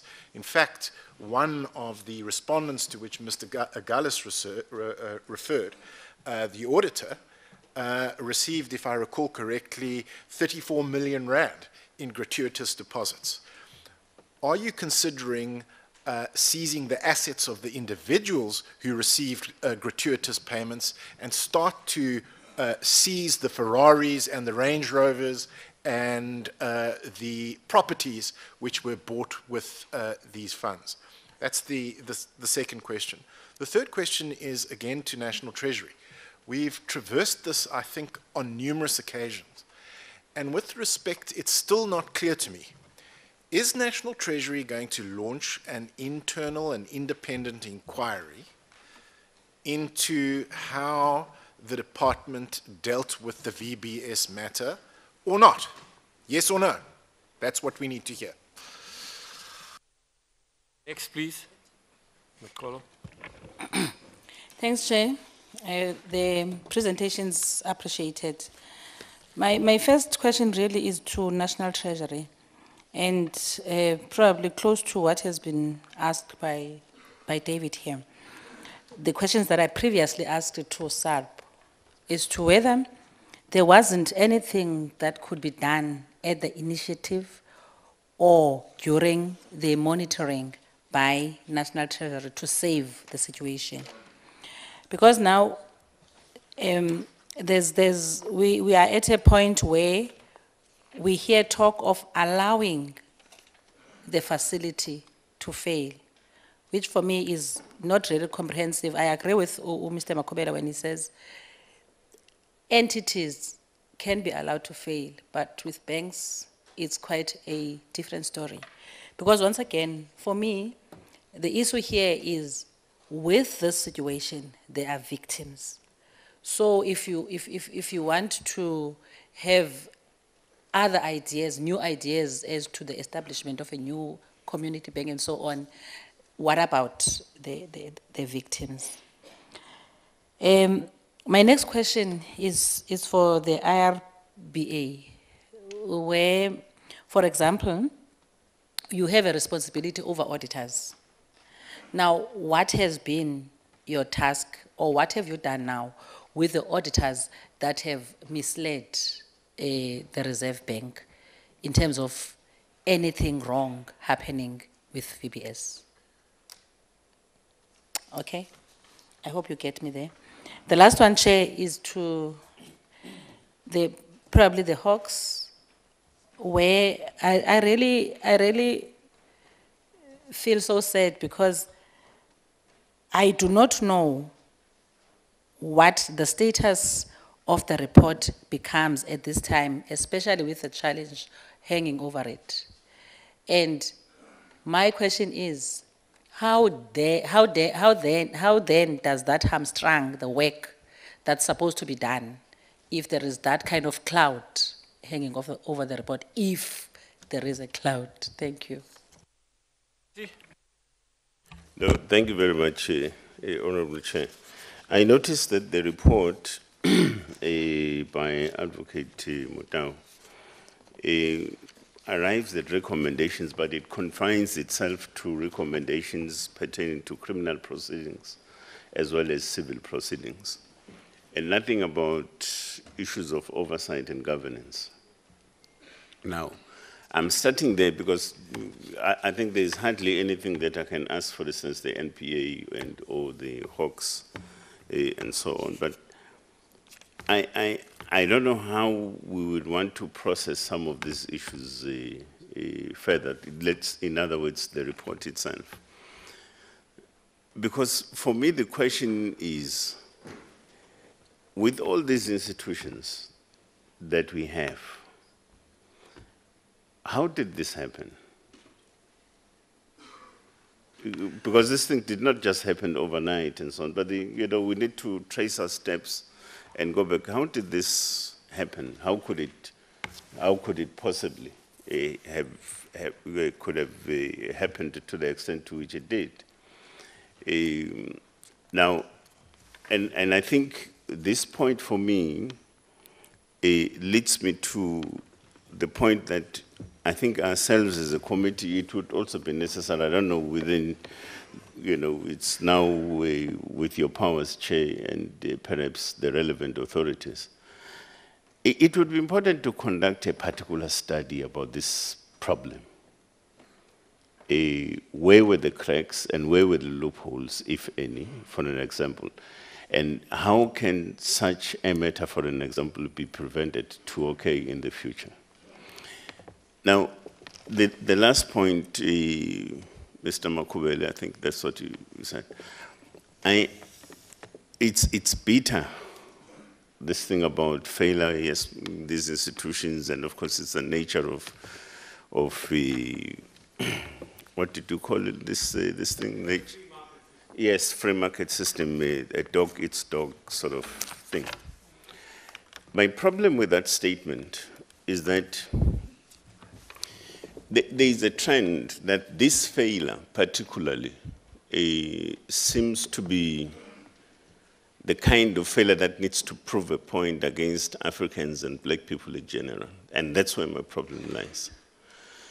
Because if you talk about this failure as a standard failure, it doesn't seem to be the case on the balance of scales right throughout. But where Africans and black people in general are trying to make some headway and make it into this kind of a market system and so on, you then have got these particular failures. Now, you would know, Chair, what that then leads to. You know, it then resuscitates the old held sort of hangover and colonial mentality about how we have got to be defined and so on. And that's where my problem lies. So that's why I'm saying, yeah, I take it, but, you know, I also have got serious reservations about that notion per se. Thanks very much. Dr. Ndlozi? Thanks, Chairperson. I have no doubt that there will be swift criminal prosecution, particularly on a matter that our predominantly white-owned media has so publicly profiled. There will be swift criminal prosecution. All those black people will be pursued, but there will be about 20, if we push it, 100 of them, I don't know. And they must. There's no problem. We asked an earlier question, for instance, what happened to the CEO of African Bank, which you raised? Because law enforcement in the country is very swift on blacks. But there is no swiftness in pushing black success. You know, Alpha Bank was found in 1990 to have a devastating fraud. The Reserve Bank, after that, to recapitalize it, put it 150 million, which is over 500 million by today's standards. Recapitalized it. Everyone else is allowed to fail, and they get a chance, and they get another chance. African Bank, Cash Bank, Regal Treasury, Community Bank, Cape Investments, Pretoria Bank, they all get a chance, and a chance, and a chance, and a chance. The Reserve Bank has a decision to give them a chance to come back, but not black people. Black people are found to have failed, bury them. Black people are found to have failed, you kill them. There's over 3 million rural people in Limpopo, but 100 of them who have been involved in a criminal activity must condemn the entire experience. This is the first time VBS has any problems over the years. And our first reaction in less than a year, kill them. Because, you know, black people don't deserve a chance. They don't deserve another chance at an experimentation. So keep the finance industry lily-white. Why would I come and get young black people or old black people to come and get the license from you as the Reserve Bank if you don't have? So I don't agree that the failure has been of regulation, Honorable Chairperson. I think the failure is conviction. You don't have the political conviction and commitment as comrades with illustrious political credentials in the struggle. That is the failure. You had a black bank in a lily-white financial institution. You should have taken care of it. You didn't, because you have no conviction to uplift the conditions of black people. That is my provocation to you.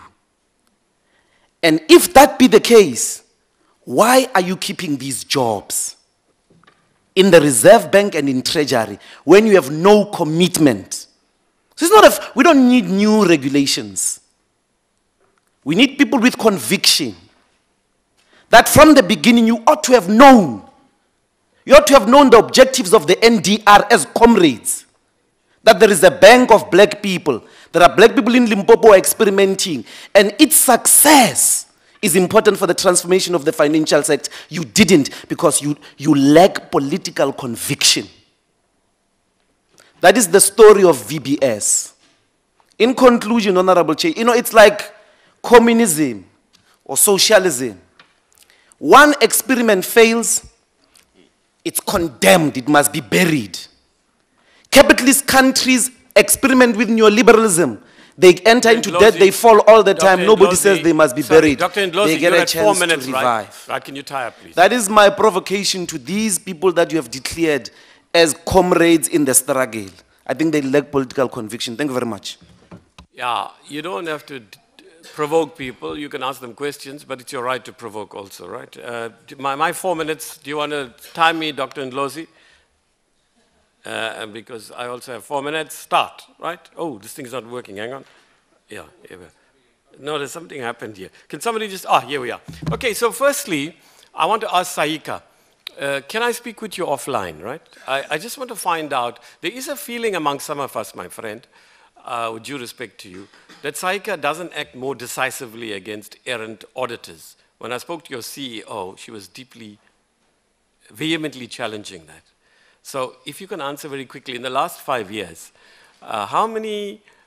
what is your power, and how many auditors have you acted against, chartered accountants, okay? And what is the sanction you have? But can I speak to you offline? Because I want to engage, right?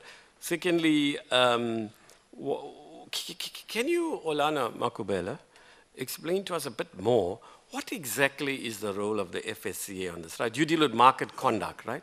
So using that as your legally established mandate, what exactly are you doing? Which entities are you for? You mentioned something, but give me the principle, organizing principle of your role in this regard, bearing in mind the prudential authority, right? Thirdly, what I wanted to say is to you, Mr. Makubela, right? I'm afraid I can't agree with you. You see, if you were in Europe or the Western world or Japan, you could say, failures are good because they cleanse the system, as you said, and they teach us lessons. Now you're speaking like as a typical official in the role you're playing, but you're in Cape Town, South Africa right now. And really the question, Mr. Makubela, is who pays the cost for you, the regulators, to learn the lessons? The widows and the orphans that you're speaking about, right? And the people in the Stockfells and burial societies, and the old gogos that were queuing up in the bitter winter, right? Of July and June, when we had to phone the Reserve Bank governor, and he explained, no, they're acting on that, right? And I must say, Kuben, you really acted fast on it. When I phoned you, already, remember? Was it you? I spoke to the governor, and you were already acting on it. The queues that were accumulating outside the VBS, right? So basically, Mr. Makubela, I can't agree with you, really. In an abstract sense, yes, but as others have said, no, the costs are too severe to bear. On the matter of National Treasury, I think you are already, well, you speak for yourself, but we would like to know the inquiry you are taking, whatever form, what the results are. But there has to be some sort of independent inquiry. This committee must apply its mind at the next meeting. We should, in shaping the program, discuss what it is. We'll write formally to you in that regard. To the criminal prosecution authorities and the hawks, can I just say that, I don't know how to put this, I don't envy you in the roles that you play. I also believe that politicians in general must take responsibility for where you are at the moment, in the way we've managed you, both at the level of parliament and executive and political parties. But at the same time, and I know you have to have all the ducks in a row before you go to court, but my sense overall is that it's moving excruciatingly slowly, given that you already have the Motau report and there's an annexure that you're using. So you have to do it properly because otherwise it gets kicked out of court. So I'm just pleading that you apply your mind to this. But I also want to observe that we feel the same about Steinhoff, and we feel the same about financial prosecutions that are necessary everywhere. I've spoken to your minister last week in the House again to have his, and to also ensure. So the question I want to ask you is, I've got 8 seconds left. Have you got the auditors and forensic investigators required? We accept that financial crimes are complex. We accept that dealing with Steinhoff in 30 jurisdictions, domiciled in the Netherlands, primary listing in Frankfurt is different, but we also want action on that, and we're going to follow up in our next meeting in that regard. There are other questions I'll drop, and I've got 12 seconds overboard. Thank you.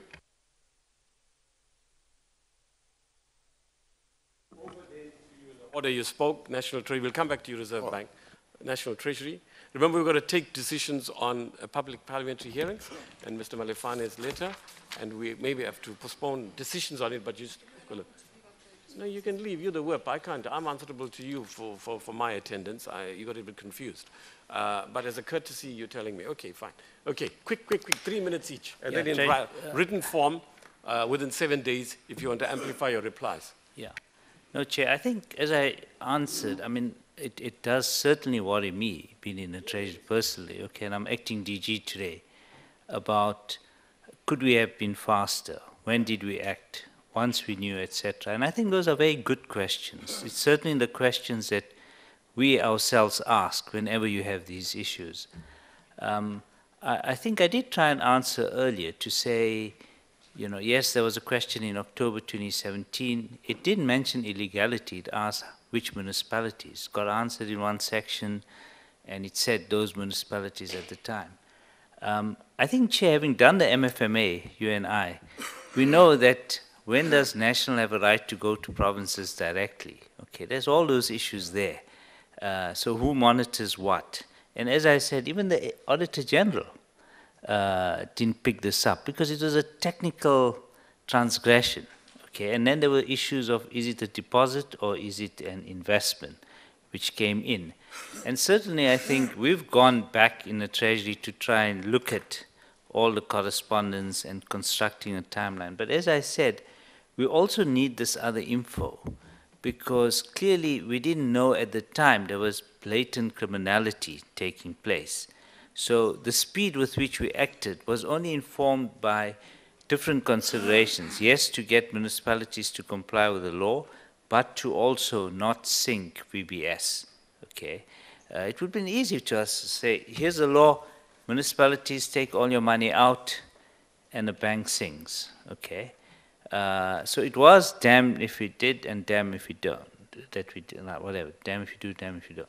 So, and there was quite a lot of interaction with legal teams because we were also taken to court. That said, I still think we could have acted faster, but bear in mind what info we had. And at this stage, I'm not sure, we're open to an internal inquiry, Mr. Mania, but we've not decided on one because we don't see any criminality. We do see the need to improve our systems. And to be honest, I think when you go into this, there are other objectives like transformation. And contrary to what's been said, I think we were worried about this bank going down. That's why we didn't act. And we put it under curatorship. But I want to deal with the political climate. And I've dealt with that, okay? I said the last time, we got messages to prevent the curatorship, okay? Not just from the ruling party or as people might want to assume, from parties here. There were messages like those. So, you know, there's an expectation that's created, obviously on saving the bank, at the same time getting municipalities to comply. So, short answer to it, at this stage, no, but we are open to it, and I think when we have an inquiry, my sense is let's get all those reports from the investigators that we've requested, because that will give you exact dates. When did a deposit go? You know, what were the bribes, if there were bribes, to whom were they paid? We need to go We're close to 3 minutes. Can I get some guidance? Can we take an extra 15 minutes into quarter to 2? No. Or you saying no? What does the majority say? Right. Okay, fine. So it's agreed the majority want us to stay. Thank you. Okay. More. Okay, yeah, so we want all that information so we can get a full picture, because as I said, let's look at the info we had at the time. I think in terms of, does SAB need more teeth? Yes, it does have more teeth now with Twin Peaks. It didn't have as many teeth before, and they're much sharper. And so does the Financial Sector Conduct Authority. So we think that we do have now a better system. It's going to take time for it to get implemented, but even if we have all the teeth we can, I think it's important to know the SAB does not run a bank. It supervises. It has to place reliance. Yes, now, and I always say all regulators need to be curious. You need to not just check what the auditors send, but you need to check. Oh, we see you every day. So 7 yeah, days, okay, 8 days a week. I think you made your point. Yeah. You're going to be here next week and the week after and so on until your minister decides otherwise. It's not for this committee. Last point, we Fine. agree. We are looking at reporting systems, Section Fine. 71 Okay. reports, how to improve all those things. And Mr. Kevin's answer, Kevin Milam's question, why did you take so long between April and August? You answered that. Good. Okay, fine. If Kevin's not happy, he can come back next time. Now, next is the Hawks, right? Right. You got 4 minutes, sir. Thank you, Chairperson. With regard to the stages that we follow, at what stage does it become evidence? The information, does it become evidence? Chairperson, when we take the information, we look at it because the information may not be necessarily correct. You analyze it and then we approach it with an independent eye. And then if there are supporting statements that become part of what we place in clip A, not as ordinary information. Now it becomes part of evidence. The admissibility thereof will be tested in court. And then the further question of whether premeditated fraud is admissible in court, again, is usually fraud is premeditated because every fraud is planned. There is no element of negligence in fraud. There is always an intention and is planned. Whether it is admissible is something else that must be proved in court. We take this as evidence that we are going to table in court, but proving is something that will have to be interrogated in the court system. How far is the investigation before it is handed over to the NPA for decision? The current methodology that we embark on, we don't investigate and complete and thereafter approach the like NPA. Your previous Scorpions, right? I hope somebody's listening, yeah. Yeah, from day one, we work in a case plan, which is the specialized commercial crime units. That is where the prosecutors are there, studying as we walk along and advising that in this one, we don't think it's necessary. Focus on this one. So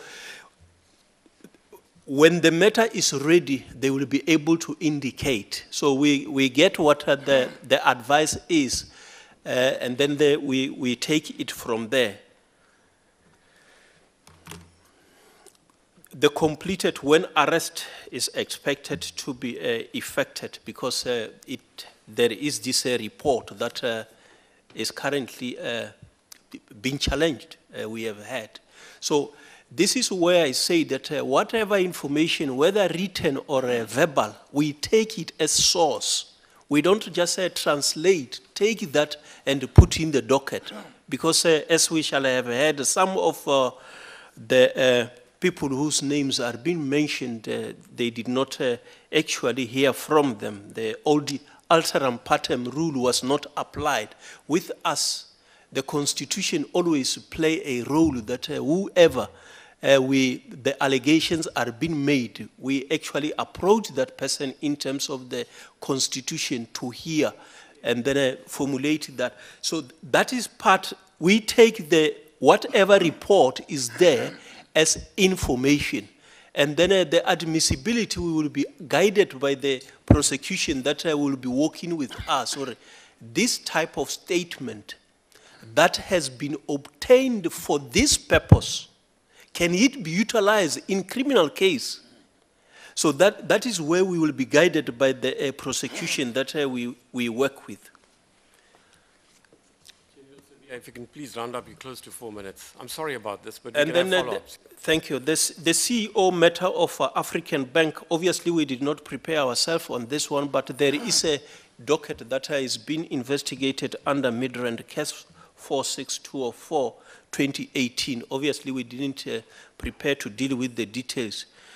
The slow process, which is the last matter, because there are those annexures, as I have indicated, we are busy subpoenaing the banks. We do it in terms of the Criminal Procedure Act, because that which was not done in terms of the Criminal Procedure Act may create problem when you go to court. Thanks, Chairperson. The 60 statements you speak of, do you mean the statements from individuals that you've interviewed? The statement from the individuals that we ourselves have taken from. So you've interviewed 60 individuals already? 65 65, okay, yeah, thank you. Except what the report is saying. Yes, apart from the report, you've interviewed 65 people. Thanks, Thank you for that, that's good to know. Advocate, yeah. Thank you, Chairperson. I think there are only two issues that I can deal with. He has already covered some of the issues. The first issue is, I suppose, the misperception around AFU and the parallel process that is kind of standing in our way. And in fact, it's not as if, Honorable Maynard, that we are targeting or the reference is only to companies, but it's also to individuals. The distinction here is, I might have used the word liquidation, but I should have said liquidations and sequestrations. So in other words, in respect of companies, your liquidation actually is a parallel process. In respect of individual, then it's your sequestration. But remember that these processes actually target your assets. So we need to bring that into consideration when we consider whether we should go for an asset recovery. But I can tell you, without mentioning or without going into details, that we are already working on a pending application in respect of an entity that is neither a company in that sense or an individual. But it's not necessary to actually make that name, because there is an entity that is identifiable that does not necessarily fall into any of those categories that you are mentioning. So that is underway. The second issue that I thought, Honorable Karim, that I need to deal with just briefly, you're quite right. You know, prosecutions at times, in fact, most of the times, can be excruciatingly slow. But my experience is, look, I mean, that can be said generally with the justice system, in essence, be it criminal justice, be it civil matters. And it becomes more so if the matters are complicated as this one. But we try as best to speed up the process. And I can assure you that once the matter starts, we will take everything that's possible to make sure that we finalize the matter as speedily as possible, because in fact, we are mainly not only accountable to the public, but we're accountable to the judicial system, the courts themselves. The courts won't allow us to drag matters, and we will make sure that we don't do that. other aspect is the Mutao report. I think there appears to be this misconception that the Mutao report on its own, it's sufficient to take us to a prosecution. It's not. I think, as he has mentioned, it's merely information that assists us. The advantage is we already have a glimpse of what offenses we are more likely to bring and what accused we are more likely to have. But for purposes of commencing a prosecution, that's not sufficient. The other challenge that has been mentioned is, in fact, the potential challenge of the report itself. It's likely to be taken on review. And you don't actually want to rely right from the beginning solely on it, knowing very well that there are already challenges. And then the other matter that I need to mention is the Steinhoff. I know that this committee has expressed concerns around this matter. But then again, that's another challenge that we have. It may very well be that the general public is the complainant in a sense, or the financial system is the complainant. But from a criminal prosecution's point of view, you have to rely, first of all, in other words, your most important witness is the person who actually complains. And if you don't have specific complainants or specific persons who are going to give evidence, that's your first problem as a prosecutor. So that's a matter that needs to be considered. You're at 4 minutes, and there's different interpretations about that, which we dealt with your minister and the Hawks, right? We've also urged the minister to provide you with the forensic, technical, and other necessary skills, auditing and skills, right? So we hope that's happening. But also, I think it's fair to say, with due respect to the Hawks and yourself, Advocate, it's fair for me to say, and I think many others, that it's depressing. We're not blaming you. We must take ultimate. It's depressing to see on the Estina case what happens, right? We know you're dealing with the UAE. The confidence of the public, presumably, in the criminal justice system wanes when what seems to be an easy case for the public in general, right? Maybe it's wrong, but that's how they perceive it, presumably. It just, all the cases seem to get kicked out of the court because not enough preparation's been done. I know the difficulties. We're excruciatingly aware of them, but we're saying, please, for the sake of our country, for your own credibility, for the country's criminal justice system credibility, let's do something. Okay. Now, Abba, you don't need much time. A minute is enough. We see you a lot. Thank you, Chair. I'll respond to the second question first on the particular auditors that we are investigating. So the investigation that started on the 16th of April was against the two registered auditors, the engagement partner and another partner for undisclosed financial interests. For the engagement partner, we've asked for the 2016 and 2017 audit files, and we are working through the actual audit working papers.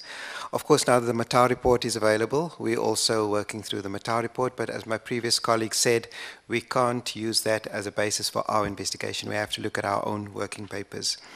I also mentioned that we started an investigation into the internal auditor, as well as to the engagement quality control reviewer. So those are the 4 individuals.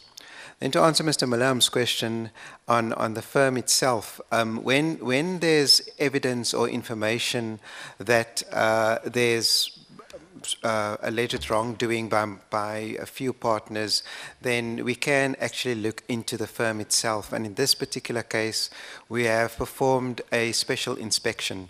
The RBA usually performs an inspection on a cyclical basis after the audit has been completed. But in this case, the board requested that the inspections department go into the firm and do an inspection. That inspection had just been completed. And if necessary, we can have a follow-up inspection on the firm itself. Thank you. Thanks, Chair. Thanks, Chair. Chair, so just 3 points. So on your first question, Chair, so the FSCA going forward will be responsible for the conduct supervision It's for FSCA, okay. under banks, sure. And Chair, from the look of things, VBS Bank looks like a fraud issue rather than a conduct issue, a fraud issue which might have led to financial soundness and hence the current state. So, Chair, another point, we don't supervise Vele Investments, the holding company, and if you look at the web in terms of what has happened, to a large extent, Vele Investment is at the heart because it was the holding company. Chair, second point is around the complexity of South Africa. And Chair, I appreciate, you know, our history, and I take the point from the honorable member. Chair, I wouldn't like to see VBS bank failure as a black failure. Instead, I would like to see it as a human failure. And the moment you start seeing things as human failures and issues, they bring a particular perspective. Sambo also failed. Sambo was not an African bank. Steinhoff has just recently experienced challenges. It was not run by black people. So it does help for me to sort of look at, you know, South Africa and most of the issues which come about along human lines rather than racial lines. And not to say I'm naive, I accept that our history does, in a way, you know, force one to appreciate that there are racial dynamics in the country. Chair, the last point, which follows from the point I've made, if you accept that as human beings we'll make mistakes, and ideally we shouldn't be making so many mistakes, if you accept that we will all be driven by the same passions, whether it's our egos, whether it's greed, whether it's overconfidence, then you try and plan for the West. So what we have done with Bophelo beneficiary funds, we are contemplating establishing a fund just to provide for security and insurance for this sort of failures, because personally, I think you are still going to find failures in the system. Ideally, you shouldn't. So we are engaging informally with the Reserve Bank. We are having discussions internally, and hopefully we will come up with a fund to try and protect the most vulnerable in society. Thanks, Chair. Who's next? Oh, just Saika, right? Yeah. Thank you, Chair. Chair, we're not prepared the actual details which you wanted or which you required. We can provide that in due course. We actually have a record of it back at the office. We could provide it in the next 24 hours. However, be that as it may, we have ERBA and I and SAICA have a working relationship where all audit-related matters are referred to ERBA for a first dip or for adjudication. And once a verdict is passed by ERBA, that comes to SAICA, and SAICA deliberates on the sanction. The sanctioning mandate of SAICA, for example, is the Professional Conduct Committee has a sanctioning mandate of 250,000 Rand per charge, and the Disciplinary Committee, which is literally the higher committee, has got a sanctioning mandate of 500,000 Rand per charge. And that is currently under consideration by the board, given the environment which we are working with, whether that's still sufficient or not, Chair. But we'll provide the detail that you require. It's also contained in our annual reports, but we'll extract it and provide it to this committee in the next 7 days, if you will, Chair. So you don't deal with auditors, is that correct? Chair, we deal with auditors who are chartered accountants. So when the IRBA, in terms of section 19.2 of our bylaws, all audits-related matters are referred to the IRBA for adjudication. Once the IRBA finalizes its processes, they then refer those to SAICA to deliberate on, not necessarily on the guilty finding, on the verdict, but on the sanction. The same applies to courts of law. So if a court of law finds a chartered accountant guilty of an offense, we take that guilty finding as a given and only deliberate on the sanction to be imposed against the chartered accountant, Chair. But you can de-recognize a chartered accountant, or do you have, what's the maximum sanction? 250,000? The maximum sanction at Professional Conduct Committee level is 250,000 Rand per charge. At Disciplinary Committee level, it's 500,000 Rand per charge. And the Disciplinary Committee has got the mandate to expel a member. Can that member still function? No. So once you expel them, they're like de-recognized, like the law fraternity does. Well, they can function because they have the knowledge in their head, but they cannot use the designation CASA once they are okay, excluded. good, thank you very much. Then we've got, we're done, are we? I saw a hand on Mr. Bakubala. Yeah, So I've got to ask you. I just wanted to apologize for talking before SAICA. No, it's fine. It's not the end of the world. Yeah, fine. 30 seconds, Chair. Banks fail all the time. Sometimes it's really poor decision-making. Sometimes it's fraud. The last time that we found fraud in a bank was Regal Bank, and we doggedly pursued Mr. Jeff Levenstein. I can say this because the present incumbents weren't there, but we fought huge battles to get it prosecuted. Eventually, it took 13 years, he was prosecuted, and he is serving an 8-year sentence. All right? We don't care whether you're black or white. You loot a bank, we're going to go for you. Now, very quickly, we have got representations from, firstly, can I summarize it like this? At this stage, and then we'll discuss it next week, it would be reasonable to say that the gap between the executive and the majority in the parliamentary committee has narrowed because we are focusing on rescuing the service to the extent possible. And we will, as a committee, pursue this matter with Treasury and the Minister over the next period until the end of this term and beyond, that we would like to see a mutual bank in that area. Until we hear from our lawyers otherwise, from Parliament, you are acting within the law, which this very Parliament passed. And unless we can find that you're errant in that regard, it seems to me there is very little we can do to stop this process going ahead. But what we can do is put enormous political pressure to ensure a similar bank, it can be called SVB or VBS, whatever, be over time established. Our main concern is with the depositors, our main concern is with transformation and diversification, and we're not going to give up this view that there should be an appropriate bank there and everywhere. And we repeat our call that there should be a financial sector summit before the end of this term, and our report, which is being processed by NEDLAC, Parliament's report, should be given the attention it is due. I'm told it is happening. Then the next point is that we have to actually consider Mr. Malefane's, is that a reasonable summary for now, right? Nati? Yeah. Then what we have to discuss, colleagues, and we have to tread carefully.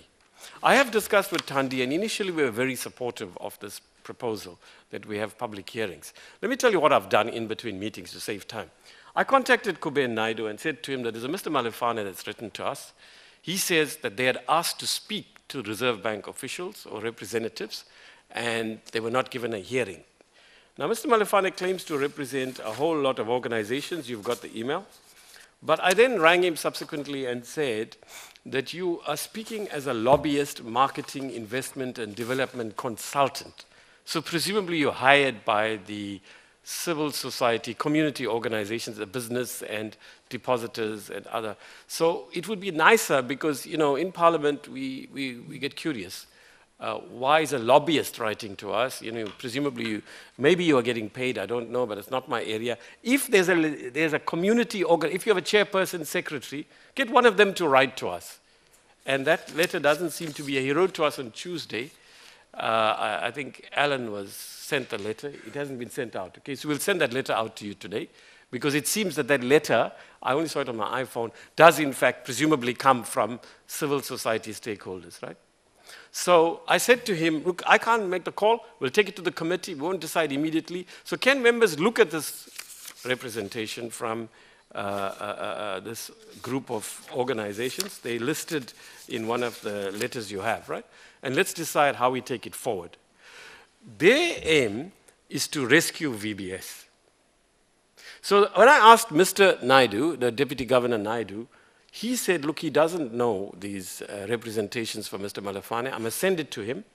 And if I'm correct, Mr. Naidu, you said you're happy to meet with him. Yeah. So can we mandate, we can't mandate, we can request you, because you're the Reserve Bank, I'm not sure how far, but can we request you to meet with them within 10 days? Right? Is that possible? Diary permitting, yeah.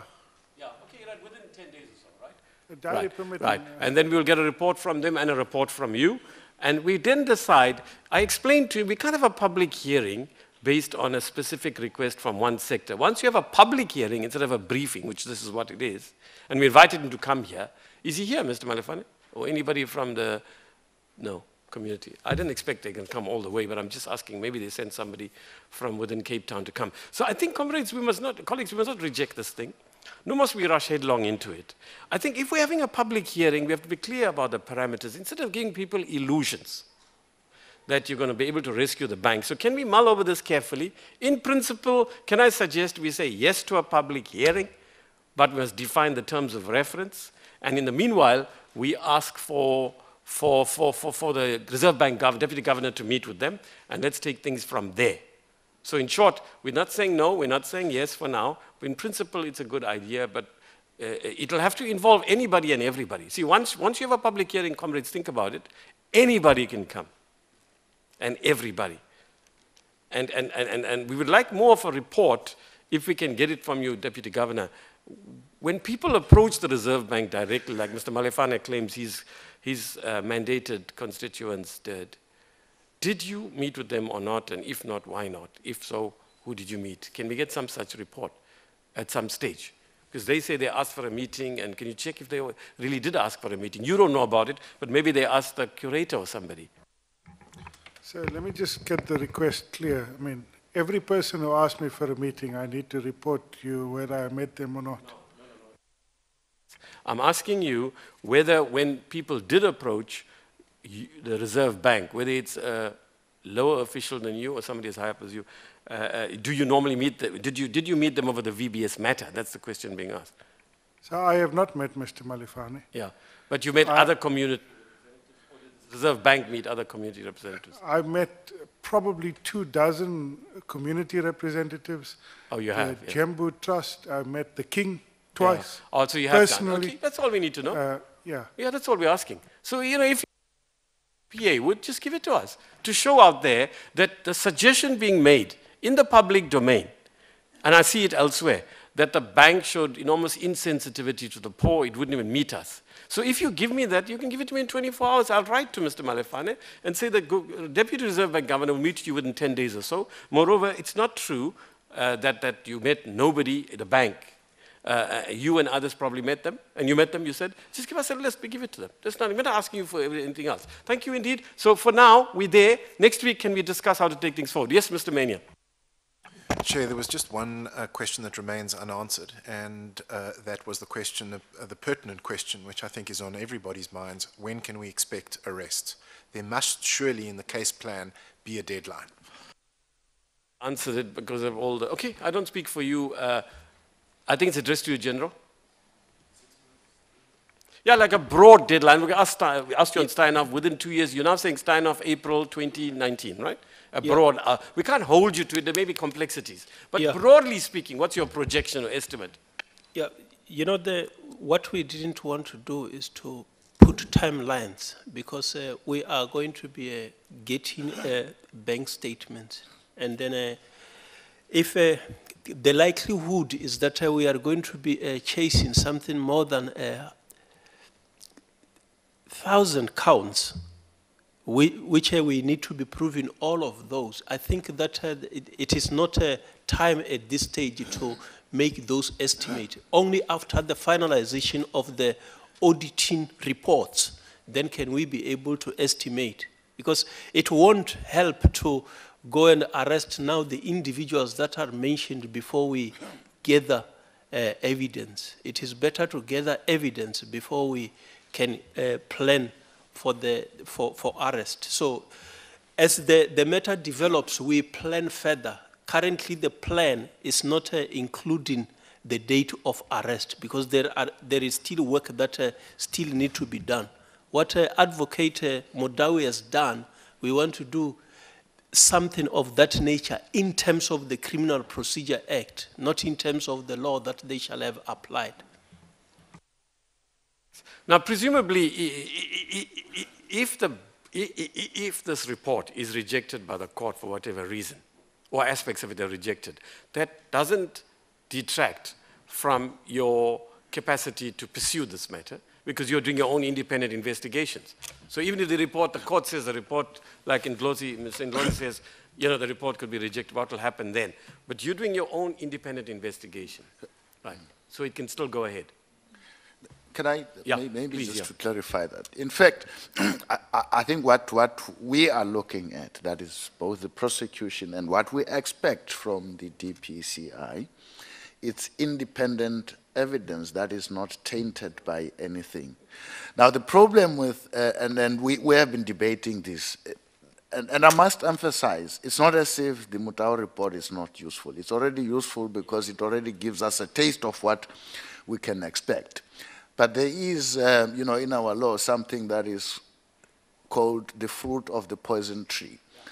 And we have to avoid that because whatever we present before court, and especially in a case of this nature, is going to be challenged. And you must remember that you are looking at very strong defense on behalf of whatever accused person or entity you exactly. We will pursue this next week.